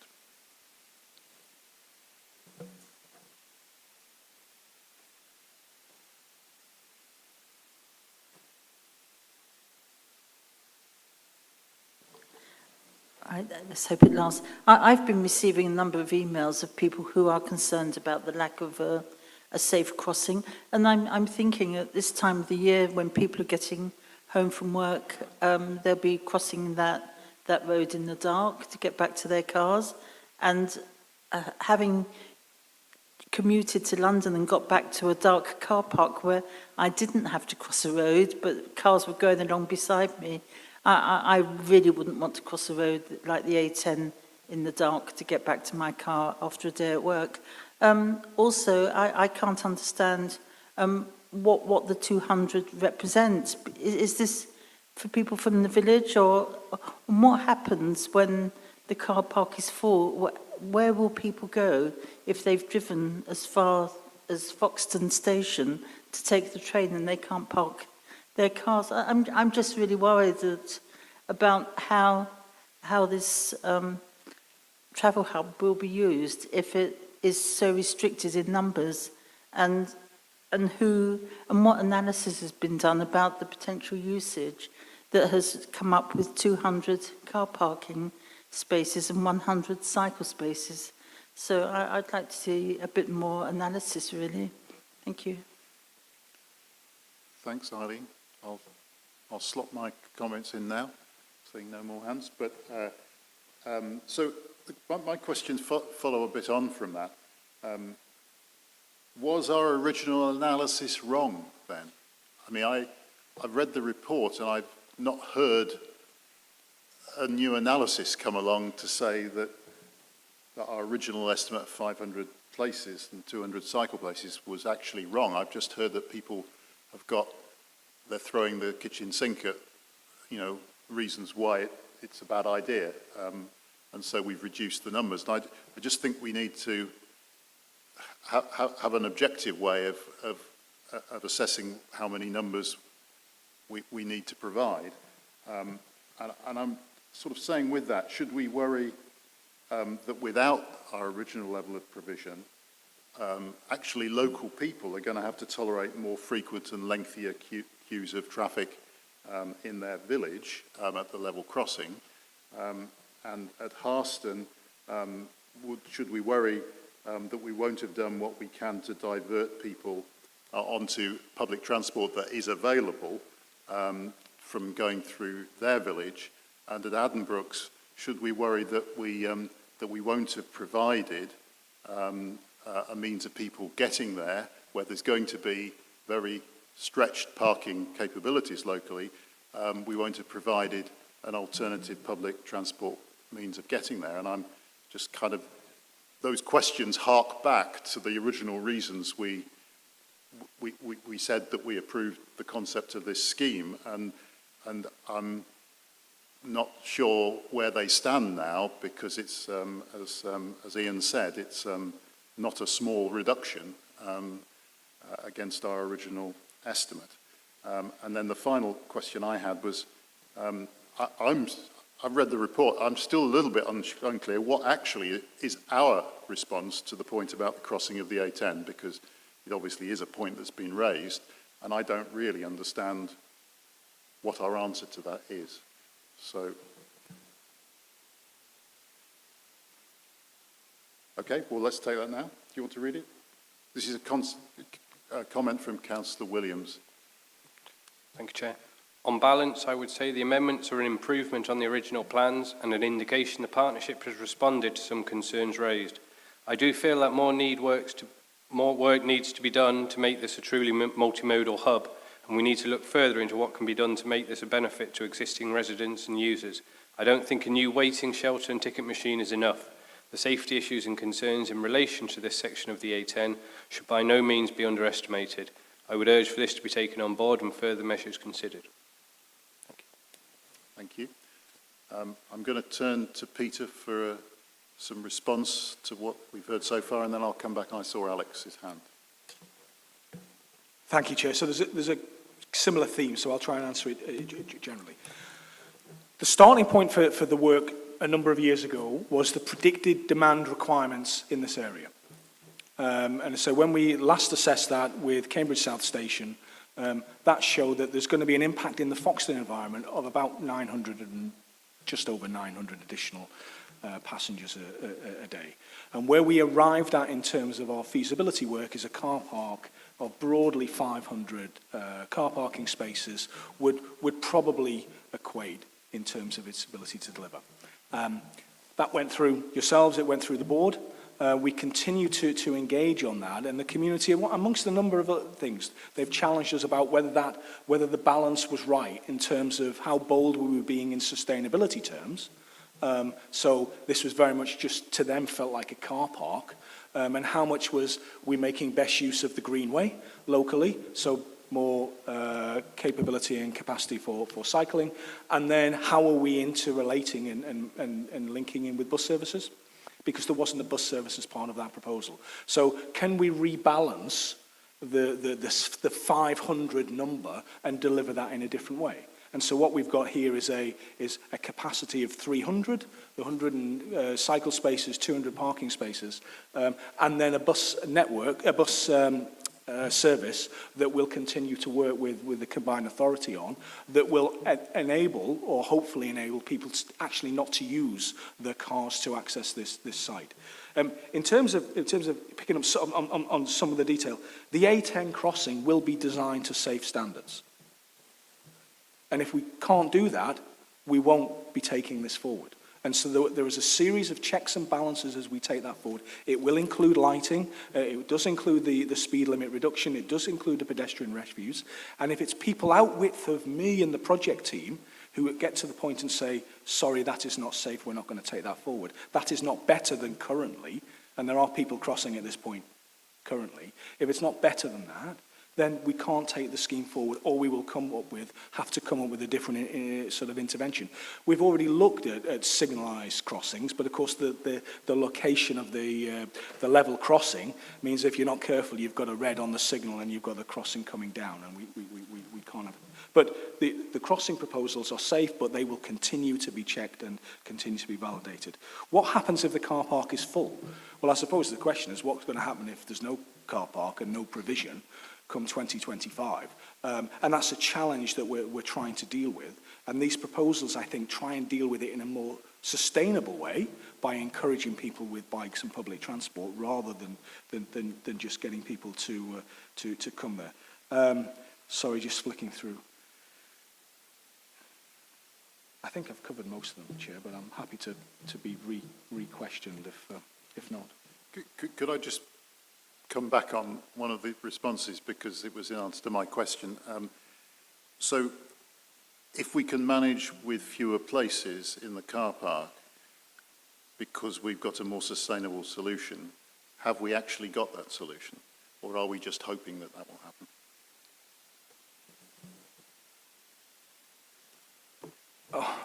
We are putting together, like all of our projects and programs. I mean, I can't gaze 10 years into the future and guarantee you exactly what these numbers are going to look like on this scheme or indeed any scheme. What we can say is we're trying to bring forward a slightly rebalanced scheme that we think hits our objectives, hits some of the concerns that local residents have had, but that will continue to need to be reviewed. So Neil's point about, do we have a cunning plan for future development? We absolutely don't. This is our scheme, and you heard earlier on that our budget is currently tied. But if 900 people turn up in 2025, because actually it's a jolly good wheeze for a 7-minute rail journey into Cambridge South rather than trying to fight through the traffic, then that will be for ourselves or will be for others that we'll need to reconsider. Thanks. I've got Alex, Ian and Brian. And Helen, sorry. You've got 2 duds. It's getting worse.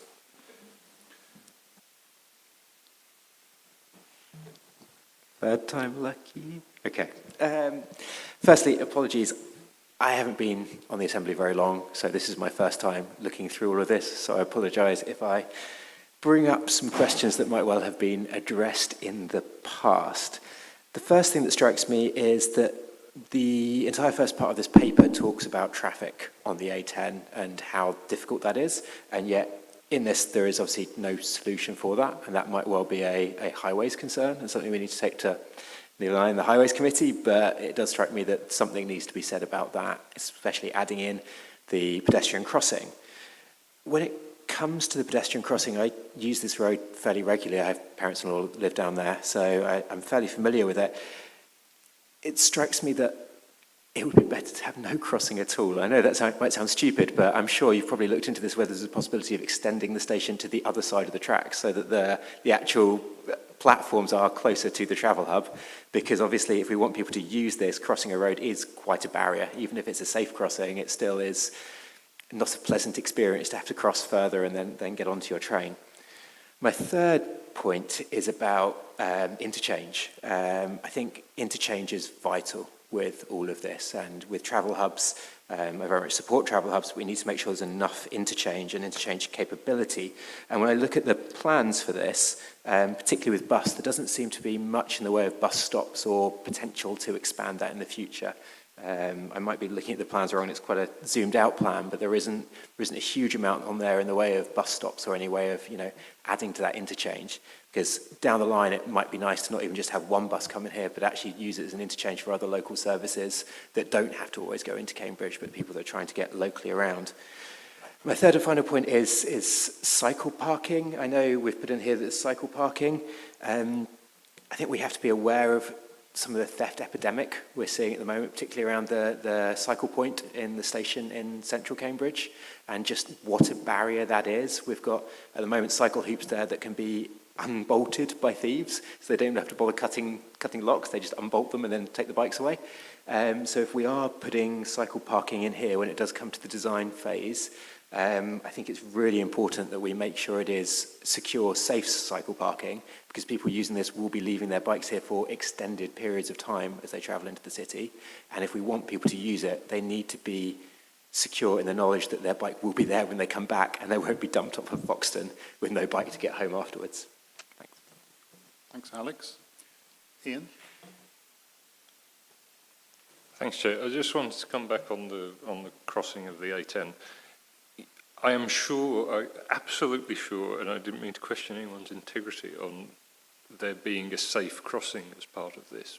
The point really is that we need to be going beyond that, I think, with what is a travel hub. It has to be easy. It's not just about safety. It has to be easy to get from one mode of transport to the other. So I'm sure that we will meet the right safety standards. It would not get through planning if it didn't. But I think we need to aim higher than that for a travel hub. Thank you. Brian?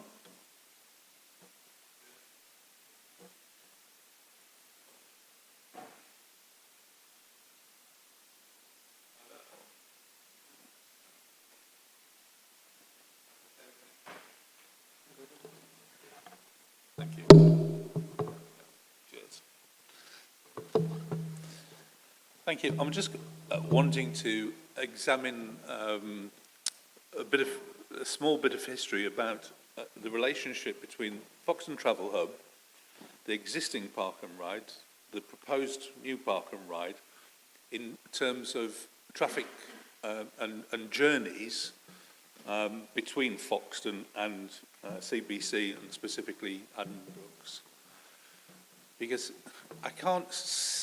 I'm struggling to understand how 200 car parking spaces and 100 or so cycle spaces are going to make a real contribution to the hundreds of journeys that are currently taken in there, and why I or somebody else coming from that direction would not just carry straight on past Foxton and go to either the existing or the new park and ride that we are planning by the M10, the M11, A10 junction. So hopefully Peter can speak to that. Thank you. Thanks, Brian. I then have Helen.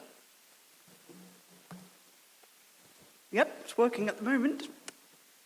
My concern is really around the level crossing, and if I was given limitless money and one thing to do in Foxton, it would be to replace the level crossing. This is designed to increase the number of trains going there and thereby making that more of a problem. And at least some of the residents, I think in some of the questions or petitions, seem to claim that the location of this car park will make it more difficult in future to remove the level crossing. I'm just really seeking assurances that that wouldn't be the case. Thanks, Helen. Would you like to come back, Peter, on those points? Yeah, thank you, Chair. So in terms of Alex's question around traffic, and in part it links with sort of Brian's, there's an awful lot of traffic on the A10. There isn't a single solution as to how you deal with that, not least because people use it for different reasons. So the decision that we've taken is a variety of interventions are required, and some of them that Isabel successfully plugged this morning around making connections, and that consultation is out. Some of it is around increasing capacity of park and ride in the vicinity of the M11 in Trumpington because of pressure on Trumpington and because it is sort of intercepting traffic on from the M11, which is principally where the traffic comes from for the Cambridge Southwest scheme. But also you get traffic coming through Foxton, and there is an opportunity to try and capture some of that, or indeed the residents and villages in the Foxton area to say, actually, the rail service is, particularly with Cambridge South coming forward, is a real alternative to getting in the car and adding to those queues. So there is no single bullet in terms of answering the problems of the traffic. The station location has been reviewed previously. In terms of the sort of the various options of that, I take the challenge around the bus interchange feel, and so we'll take that away. And we would absolutely agree with cycle parking, and it's something we're doing right across our programme. Is moving from sort of the generic cycle parking to actually safe, secure cycle parking. So we've got a plan with the county council on all the park and ride sites and key locations to do that. So that's absolutely necessary. I hear, Ian, what you're saying around higher standards. Clearly, higher standards come at higher cost. The only reasonable way, I suppose, you could deal with coming up with a super duper standard of a crossing is entirely grade separated, so that's either over or under. And clearly, there are not just cost implications, but there are implications of amenity and environment in a village location as to what that does. Brian, hopefully I picked up some of your points on traffic, and Helen, we have checked with Network Rail.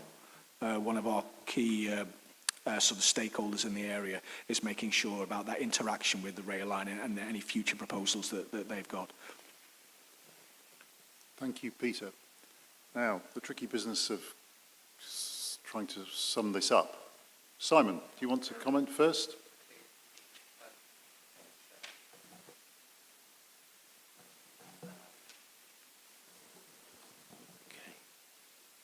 think we might have arrived at a rather tricky situation on this one because the original scheme was for the 500 parking spaces.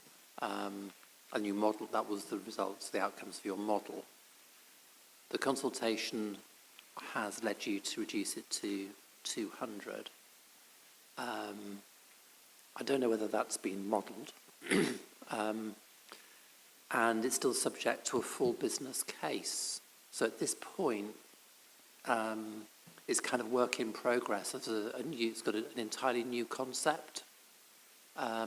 So I've got concerns about it, but I think I'm assured that because it's still subject to a full business case, that it can proceed. But I'd like to hear Peter's views on what he would prefer to do. You know, what's the most positive, constructive, technical solution to this? Well, yes, Peter, you can respond to that. Thank you, Chair. I assume it's in the papers, but... So this is not the final decision. Yeah? This is a decision to say we're changing some of the key design elements. We want to put that through the planning process, but it will all come back to you and to the executive board with a full business case that will say this is exactly what it looks like, these are the tensions, these are the benefits, these are the issues. And at that point, it is entirely reasonable to say we like it or we don't like it. So hopefully I can give you that reassurance. This is certainly not the final discussion on this. So could I just ask why it would go through the planning process before a business case is presented? Is that the normal way around we do this? Is it? Yeah, okay. So the tricky bottom line to our discussion then, are there significant numbers of the Assembly who have sufficient concerns not to want to support the pursuit of this project as currently described?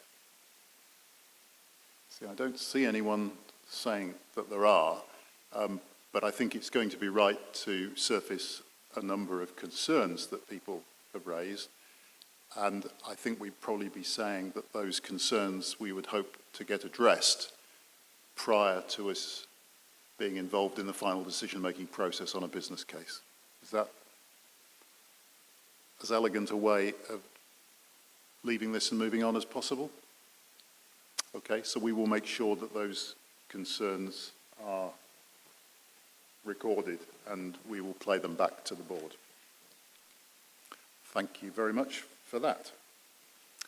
So now we go on to item 9, electricity grid reinforcement, update and next steps. In your agenda, page 135, and a lot of pages after that. The order will be, we have a public question we'll take, then we'll have response to that. Rachel, are you the lead person on this? Yeah, okay. So Rachel will respond. Rachel will then present the full report, and then we'll have our debate.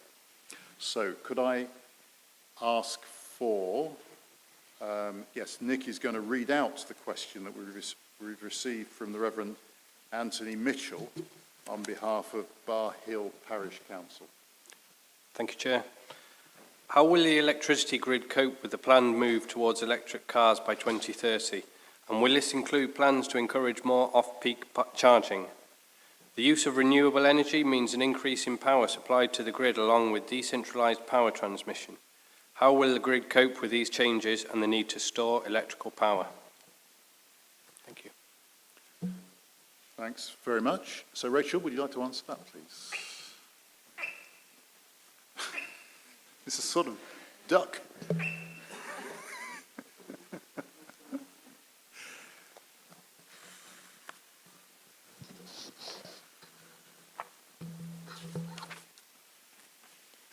Yep, thanks. So in answer to the question then, as members are aware, the GCP is developing an ambitious programme of public transport schemes that will ensure high quality network that is sustainably operated and managed. Indeed, that's a core element of why we're doing this project around energy grid capacity. So in terms of understanding how we make sure we facilitate that process of electrifying the transport network, the papers set out in front of you show that while there's more work to do around demand analysis to understand the requirements of existing and future public transport networks, this is really supporting what the questioner is asking in terms of how the GCP can indeed play a role in ensuring that our plans are future-proofed. Thanks, Rachel. And then present the whole report, if you would.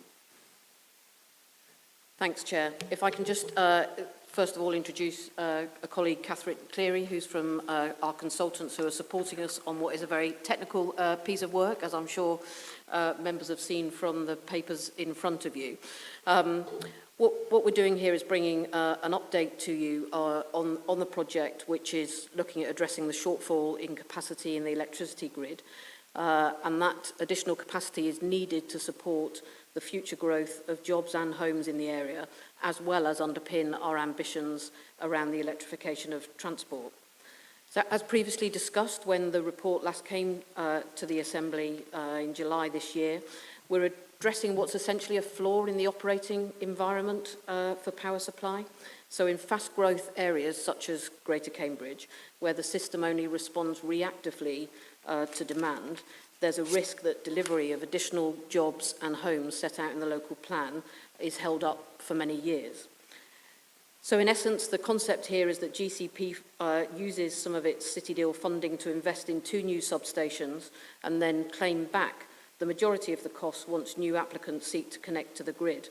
This is a highly regulated environment, so it's not easy to explain, and I'm sure members might have some questions around that, but the report and the attached business case are trying to set out for you the different aspects in more detail to make the case for GCP investment. If we don't do this, there's a risk that nearly 6,000 homes and 270,000 square metres of employment floor space committed to in the local plan cannot be delivered, or at least not delivered in a timely way.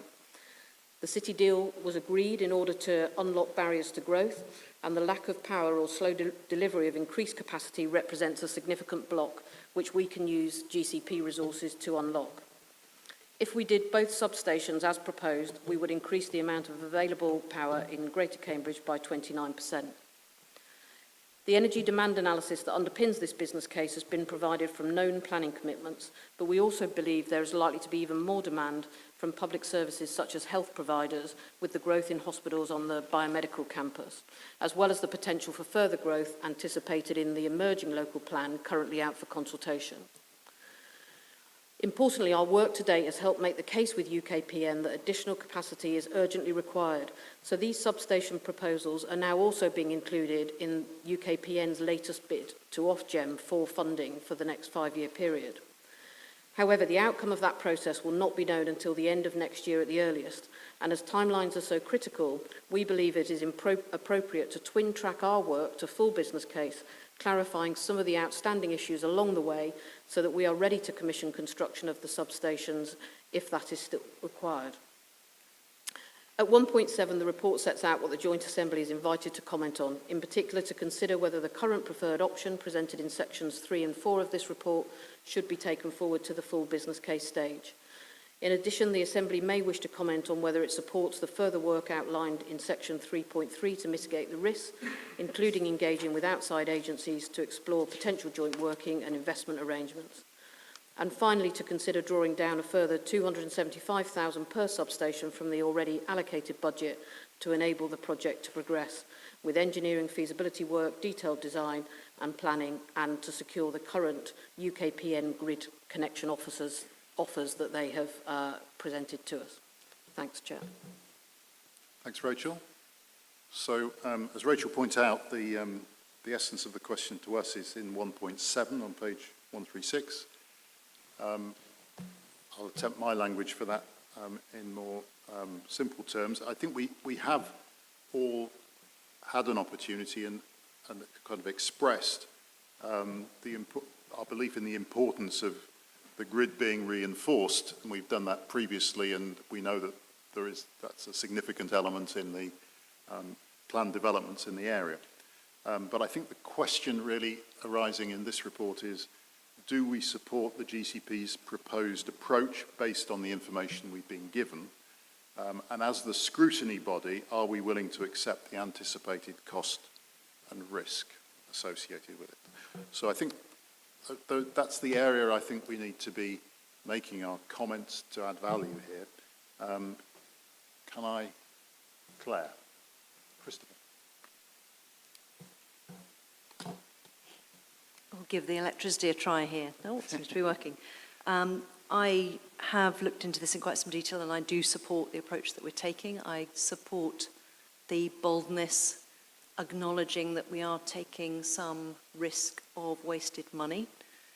And I think we need to do that for a number of reasons, which are explained in the paper and in the background that we've had before.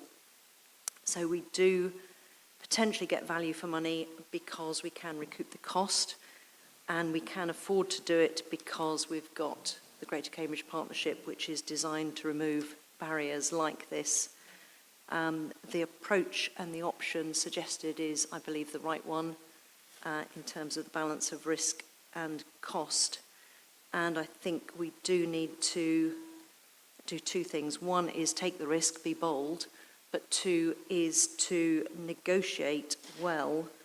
Because we are the first to do this, I would hope that we can negotiate a total way to recoup all of our costs, or even possibly a surplus. I know those are not in the current rules, but the rules are for exploration of sense, in my view, and we've got to reach some sensible points here. This is not a problem that is unique to Cambridge. A number of cities are having this issue. We're just at the forefront of that, as with many things. Thank you. And by the way, in parallel, we must continue lobbying to get the rules changed, not only negotiate for ourselves, but lobby for the rules which are not sensible to be changed. Thanks, Claire. Christopher.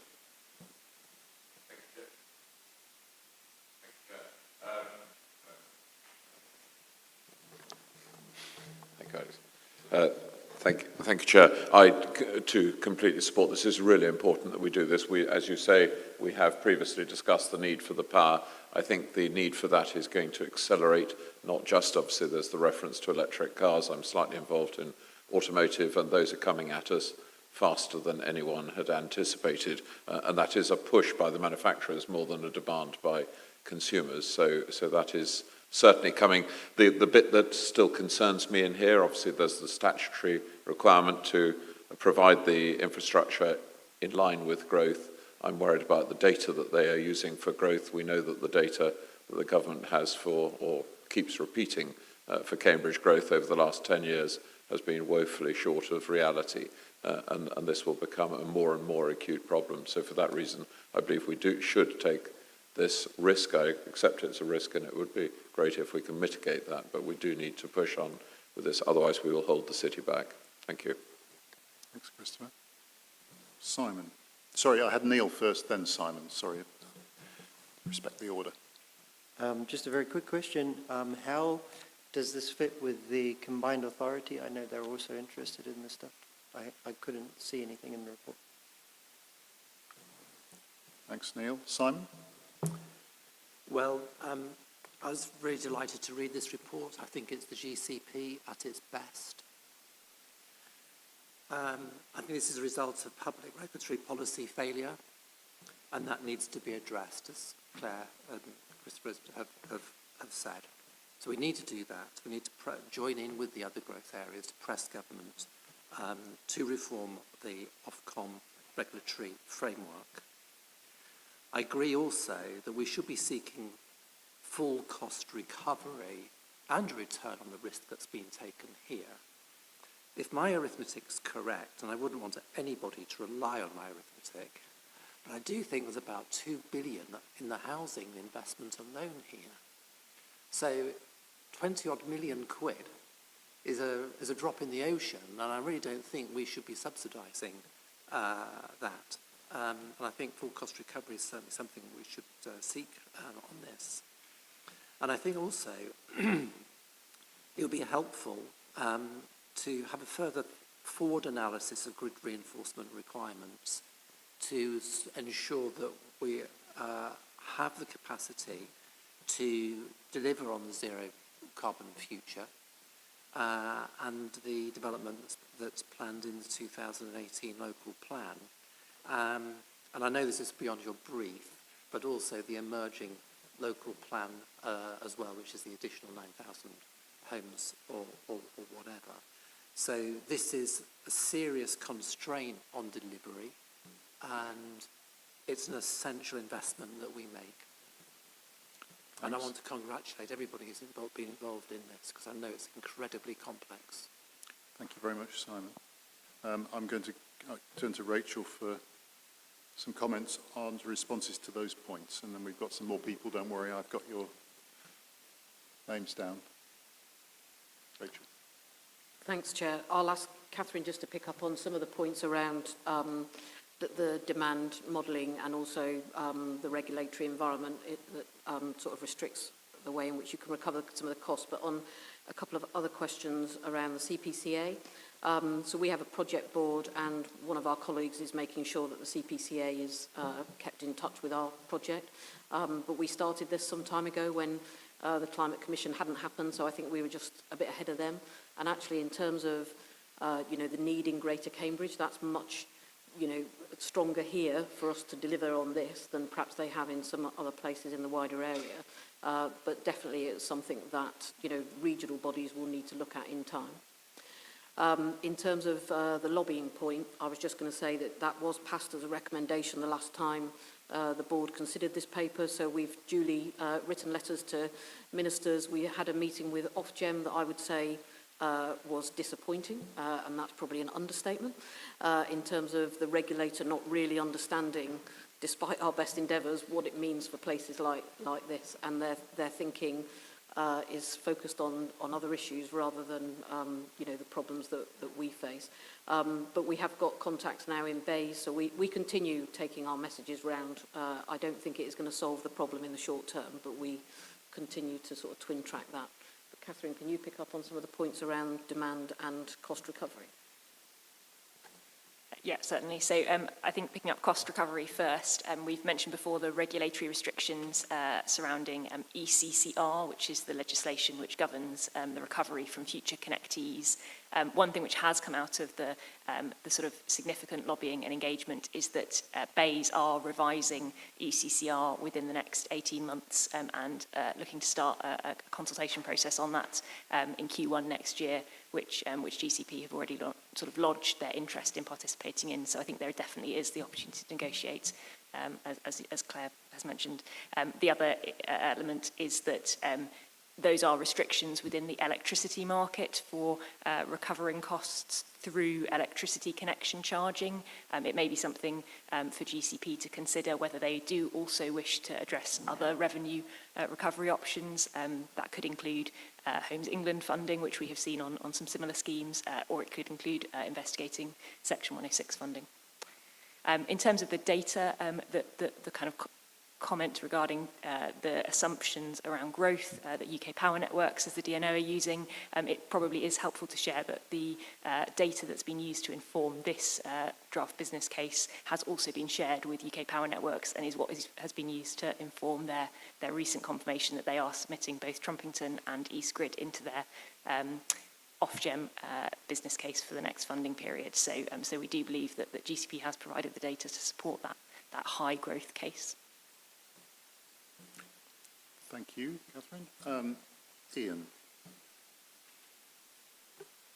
Thank you, Chair. So support the way forward, if you get that up front, with all the appropriate caution, I think. I'd just like to sort of ask a couple of questions around the sense of risk with this and where we've come from, actually, and take a bit of a step back, because where this started, I think, was actually with a much broader view of what were the potential obstacles to growth, and that the GCP might have a role in mitigating. And I think we looked much more broadly than just electricity. We looked at other types of infrastructure that might prove an obstacle and identified that there may well be other obstacles to to growth, but that in those other areas, and I think water was one example, and I'm sure there were others, that there wasn't a role, while there may be a risk to growth from those other areas, there wasn't a role for the GCP in that. But with the electricity grid reinforcements, there was potentially a role, and that's why we've investigated it, and it's right that we have investigated it. I just would like some reassurance that we stay connected into what's happening in those other areas of risks to growth, which we don't have a role in ourselves, but just because we unblock this one doesn't mean those other blocks might not appear, and then we've invested a lot of money and we still have blocks on growth, and we can't recover money if the connections aren't being made. So that's one aspect. And then the other question that I'd just like to ask around that is to what extent has our role in this as the GCP become self-fulfilling, that as we have investigated more, others who may have been required to deliver this have seen that our involvement is there, and is therefore less likely to take it forward because they know that we have the funds to potentially step in. And has it become self-fulfilling? I'm not saying that that's not a reason not to proceed at this point. We are where we are, but I'm curious to know whether that has we've made the risk of us not doing something higher that nothing happens, just simply by investigating it. It'd be nice to have an observation from the officers on that. Thanks, Ian. Brian? Thank you. Just in terms of this lobbying and this being a national issue, it's very disappointing to hear the comments about Ofgem's reaction. I mean, this is hugely important to us. If we're going to reduce use of gas, as we've talked about, the domestic consumption alone of electricity is going to demand significant increases, and I'd like to ask our industry expert for a commentary on that aspect, because I just see almost burying heads in sand in this regard, as though they can't see it coming. But it's obvious what's coming, and it's a huge extra demand on the electricity grid. And I wonder whether there's some sort of consolidation that we can do from the various parties. So we've got our county councils, we've got our district councils, we've got the combined authority. And are there other options available in terms of raising enough money to subsidise this, so that we actually can anticipate this before we get there? Because we know where we'll be. It won't be any surprise. And it clearly is a national issue, and we need to continue that lobbying as well. But is that, Public Works Loan Board money from the district and county council as an option as well to this? So is there a possibility for a concerted effort? Thank you. Thanks, Brian. Could we take the written comment from Heather Williams at this stage, please? Thank you, Chair. Given the scale of growth and development we have already experienced across Greater Cambridge and the growth and development plan to come over future years, I believe further work by the Greater Cambridge Partnership is necessary. Thank you. She's been really good at being brief. Yeah, it's a lesson to us all, isn't it, really? So thank you for that. Alex? I fear I'm not going to be as You're brief. after that, remember? Firstly, this is one of the first things that we've come across that makes me quite uncomfortable, in that in some ways we are essentially funding a commercial company and taking a lot of their risk. And I know this comes because of central government policy and all the regulatory framework and everything else, but this does make me slightly uncomfortable that it is us shouldering the risk on this. And when I look at table 3.5 with the costs outlined and the potential for recouping, it now states, I think at best case, if I'm reading this right, with option 2, that we'll be essentially losing 3 million. And that is worrying to me when we look at other areas where we're budgetally constrained when it comes to cycling and everything else, that essentially we're giving UKPN £3 million there by us doing this work. And I accept that this might well need to be done and that we need it for the expansion. But that does raise questions with me. At this stage, I am happy to take the recommendations to continue forwards, to keep investigating, but if it were to go fully forwards, I think I would have some reservations as it currently stands. I do have a quick question as well around the demand modelling in table 2.1. It seems to give quite a big variance between things, having 10.5 kilowatts per dwelling at the 2018 end and 1.4 kilowatts in the 2021 end. I was just wondering whether it would be possible to get some insight as to where that difference came from, and whether we're obviously modelling electric vehicles, but obviously this is supporting the city where city access plays in here, reducing the amount of vehicles that we are hopefully having, and how that all plays in, and obviously the move to solar power as well. But yeah, it'd be good to get a little bit of insight into that. Thank you. Thanks, Alex. Rosie. Thank you. I do support going forward with this project, although I do appreciate that there are risks, particularly financial risks. I think that the risks to not going ahead with it are far greater.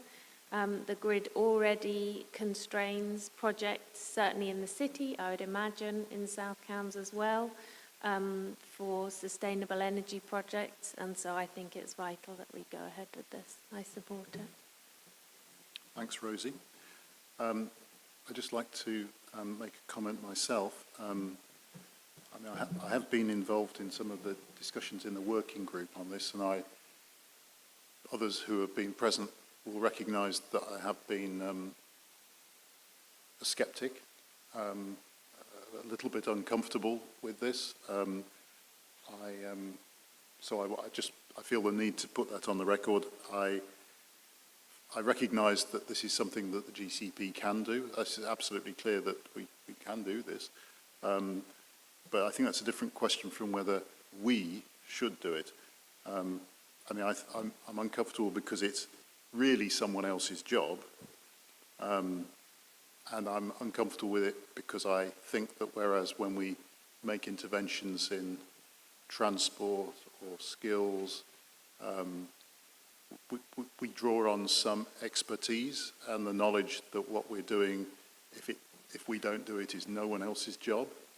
And then I have a concern, which Ian touched on, which is that it's like when you go to the bar with some people and you put your hand on your wallet, and then you sense that all the people that you're with are just taking their hands off.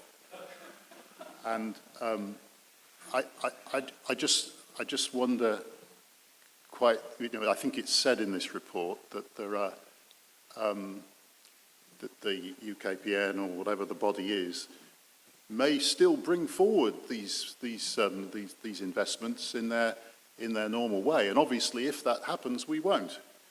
Do we really believe that? Do we really believe that? And I mean, I would really like some assurance that would be the case, that we then could discover that our intervention isn't necessary. But I have some discomfort with this proposition, and I hope my fears are wrong. I would like to feel that we could secure full payback on the money that we spend. I wonder, like Brian, whether this is something that not even us, but another of our partner bodies could borrow for, if we felt that we were going to get our money back. So I have all those sort of concerns, which I think it's worthwhile someone putting on the table, even though I recognise that's probably a minority view. But I am as critical as everyone else at the system, which makes this even a question. And so on that, I would agree with those who've spoken. Rachel, I'm going to ask you to make a response, and then we will try and conclude. I think I'll turn to Catherine again pretty quickly, because she's much more familiar with the operating environment. I'd just say, I think the breadth of comments that members have made completely reflects, where we all are on this. None of this is comfortable, but I am convinced that the city deal was signed for these type of issues, that we have identified that there is a barrier to growth, that potentially jobs and homes won't come forward in the timely way, and the city deal, you are lucky as a place that you have the opportunity to unlock that. Other places would just be stuck with it, but we do have the ability, so it's absolutely right. I think that we should investigate that.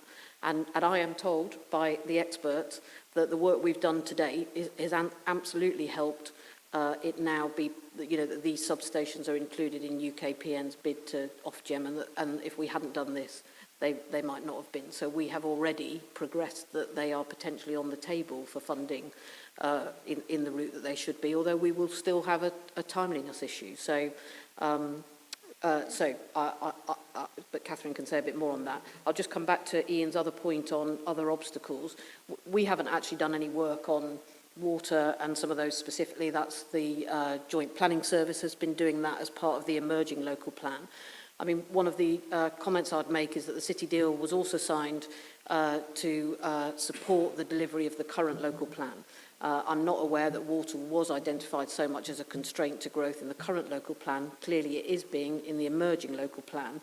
And therefore, absolutely, the Shared Planning Service, together with other bodies such as the Combined Authority and potentially the government as well in terms of its ambitions for growth in the ARC, feels like a larger regional answer to some of those more bigger questions. On electricity capacity, when we did the investigation, it just demonstrated that actually it was about extra substations, which were smaller and easier for us to introduce and tackle in this particular geography. Catherine. Yeah, I think just to speak to Ian and Tim's points, I'm conscious that there were several, probably more than 100 pages of documentation here. There is on page 161 a figure which tries to demonstrate that this balance between the risk of delay versus the risk of public funding replacing the DNO's funding.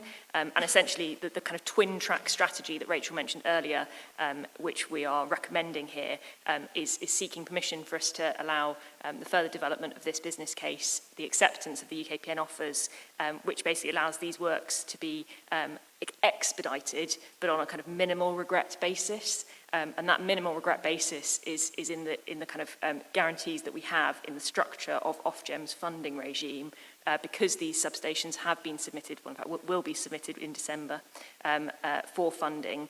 There is essentially a kind of a two-track process. Either they are granted funding or they are not. That the formalisation of that process does protect GCP's investment. If that decision is granted, there is an option for these projects to be terminated and not funded by GCP but funded by the UKPN. So that figure may be helpful. Probably just very quickly in response to Alex's comment about the demand modelling uncertainty, I think that's a very astute point that, especially as regards domestic, the kind of key uncertainty we see are the loads required for EV charging. So are we in a scenario where everyone has their own EV charger, or have we moved to a much more kind of smart charging model where actually people charge on the go? The alternative, the additional element of uncertainty is primarily around heating, and so this report and the demand numbers you're seeing in that report reflect a range of heating scenarios, from fully electrified heating, moving away from gas entirely. So that kind of that almost 1 to 10 range reflects the full kind of scope of perhaps an urban city flat, which has a kind of centralised heating system, to perhaps a more kind of rural domestic scale with its own EV charger and a fully electrified heating system. So there is a significant uncertainty in that future demand, and the report here tries to capture a kind of midpoint of that. So you'll see we've settled on about 4 kVA per dwelling.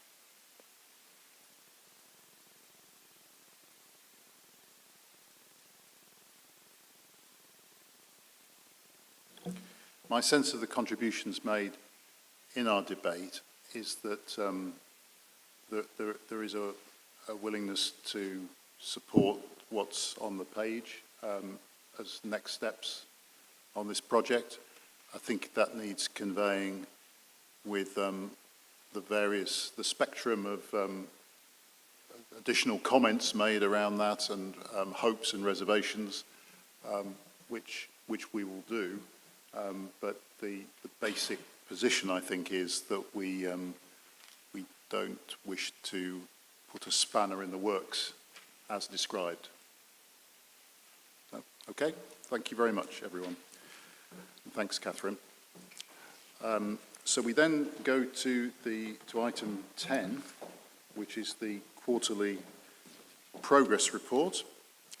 That's our final item, and this doesn't lead to any specific decisions that are scheduled for the board, so there may be a few questions, but we aren't expected to be bringing forward a view. So we have one public question.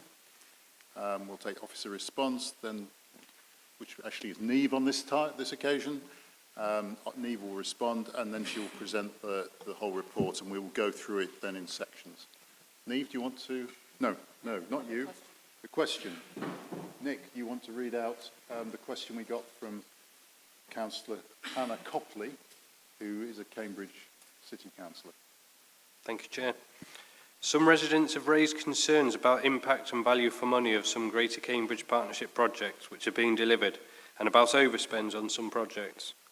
Is the Greater Cambridge Partnership currently externally reviewed or audited, either for individual projects as well as overall, for how it is meeting its objectives and value provided?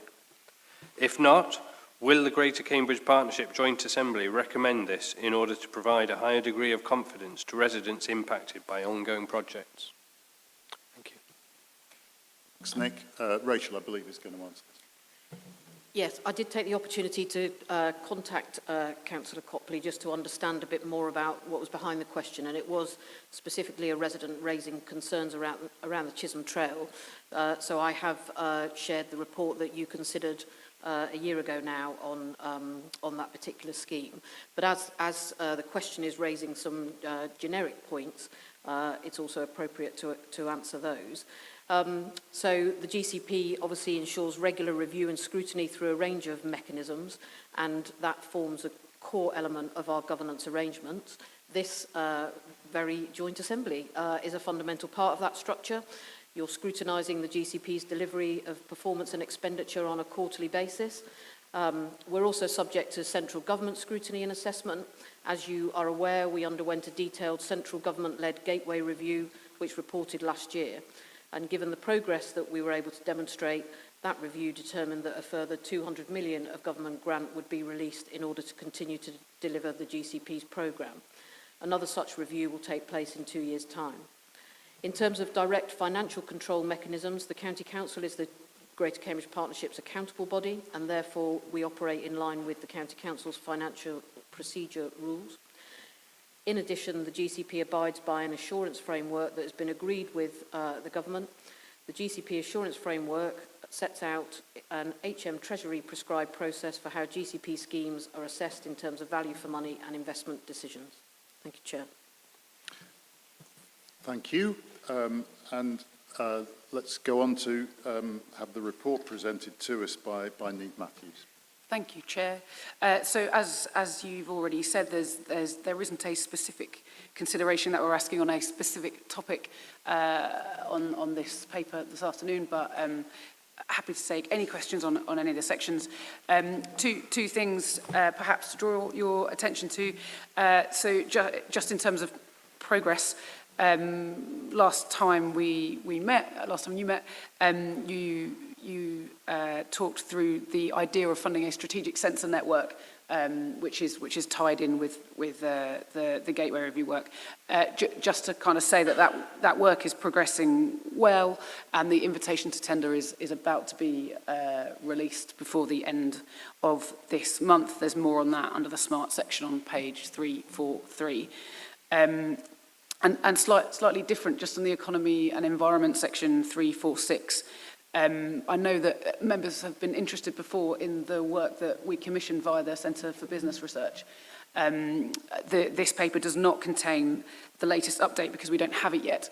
But just yesterday we confirmed the presentation for that work will happen on the 8th of December.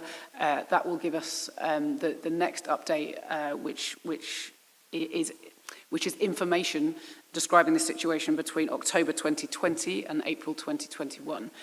So we'll have much more of an idea of what kind of COVID is doing to the corporate labour market in Greater Cambridge during that presentation, the invite for which should be in your calendars. Thank you, Chair. Ready for any questions. Thank you very much, Niamh. I'm going to do that by the sections in the appendix, which is where the raw data really lies. So are there any questions in relation to the transport work stream, page 332 to 338? Claire, Brian. Hold on. Let me just write a list quickly. That's Claire, Brian, Helen, Ian. Okay, fine. Claire. Peter will know. I just want to ask about the Chisholm Trail and how it's getting on. Shall we group them up? I think, so thanks, Claire. Brian, hopefully nice and quick like that. I'll try. I've got an inquiry from local parish council about the TWA order application. Just a technical question about whether it's the GCP directly or whether it has to go through the county council. And I'm quite happy to take a written answer subsequently to that question. Thank you. Okay, thanks, Brian. Helen? Also on the Chisholm Trail, very keen to know when we're going to get phase 1 open, and I'm interested in this reference to a pain gain risk. I think it's on page 337, and what that means. Thanks. Thanks, Helen. Ian? So just on Camborne to Cambridge, I think one of the bits of feedback from the independent audit was that alongside the recommendation to proceed with the EIA, that interventions on road on Madingley Hill should also be looked at as well as, not instead of, but as well as. I just wondered if we could have an update on where the GCP is on that and whether it's intending to bring something to the Assembly and the Board ultimately on that. Okay, thanks, Ian. I'm going to ask Niamh to try and field those 4 questions. I'm going to field them straight to my colleague.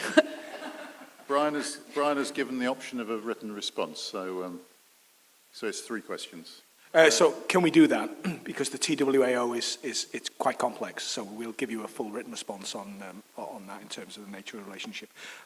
Chisholm Trail, so we're working closely with County Council colleagues. We still expect it to be open this calendar year. So in the next few weeks, watch this space. We will inform you as soon as we're in a position to do that.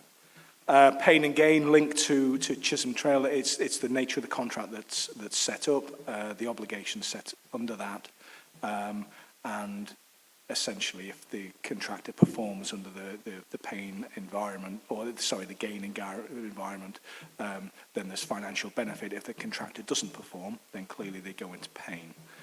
There's an awful lot more behind that, but essentially that's the outcome, and clearly you've received updates in terms of where we are with Chisholm, and I think it's likely that's only going to land one way. Camborne to Cambridge. Yes, you're right, the independent auditor, when he agreed that the scheme should progress, also suggested that it was worth looking at some shorter term on-road measures. He accepted that work had already been done on that, but he didn't review it because it wasn't within the scope of that. I think at a previous assembly I've said that in answer to a similar question, we will be reviewing that. We're coming to the end of that review, and so I'm hopeful in the next few weeks we'll be in a position.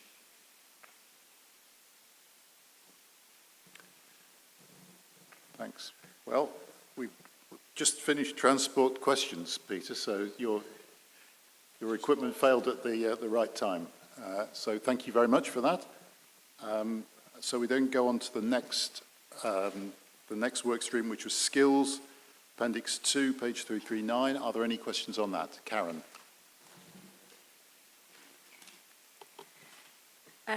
Yeah, the figures in the table seemed quite low, and I understand there's some explanation for that. It's been the summer period and the pandemic. But I wondered if it refers to more recent data and if there is a trend, is it actually starting to pick up? Thanks, Karen. See no other questions, so we'll go straight to Niamh. Thanks, Karen. This data brings us to kind of the middle of September. So that in the last couple of months, things have picked up, and we'll share that with you next time.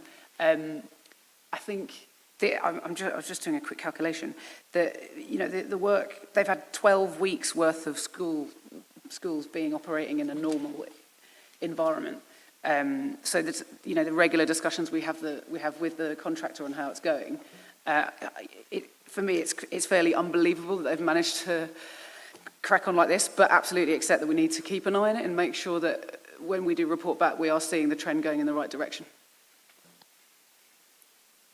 Thank you, Niamh. So I'm going to move on from the skills section to the smart work stream, Appendix 3, page 342. Are there any questions there? No? Okay. Questions aren't obligatory. So that's fine. The next work stream is housing, Appendix 4 on page 344. See no questions there. And then the final work stream, economy and environment, Appendix 5, page 346. Are there any questions there? Okay. Gosh, finishing with a... Oh, I was going to say we were finishing with a whimper, but that would be rude to Christopher now, who's just indicated. Sorry, it was not to do with any of those specifically, just a question. Thank you, Rachel, for confirming when the next review is. But at what point do we, or how do we go about bidding to government for the stage beyond that and a City Deal 2 or whatever it might be called? That's a big question for the last one of the meeting. Rachel. Yeah. So the next gateway is in 2024, and I think at the moment we're over-programmed, so we definitely want to, as part of that process, if we're able to demonstrate good progress and delivery, we'd want to be in a conversation with government about their appetite to fund more of the programme, whether that's a City Deal 2 or whatever, but and depends really on the government position around devolution at that time. So there's the devolution white paper is now turned into a levelling up white paper. There's a new Secretary of State, so the general feedback from officials is not really sure where some of that will go. But this area is one that clearly is important to the success of the country more generally. So we would hope to show that we could, deliver even more if there was further investment. And I think the time to do that is in the gateway process. Thank you. Okay, well, I think we've reached the end of our agenda. So can I thank you all for your contributions? And we will make sure they're relayed to the board, which meets in a few weeks' time. The date of our next meeting is Thursday, the 17th of February at 2 o'clock. Hopefully with some better ones of these. Just a hint. Okay, thank you very much, everyone. Cheerio.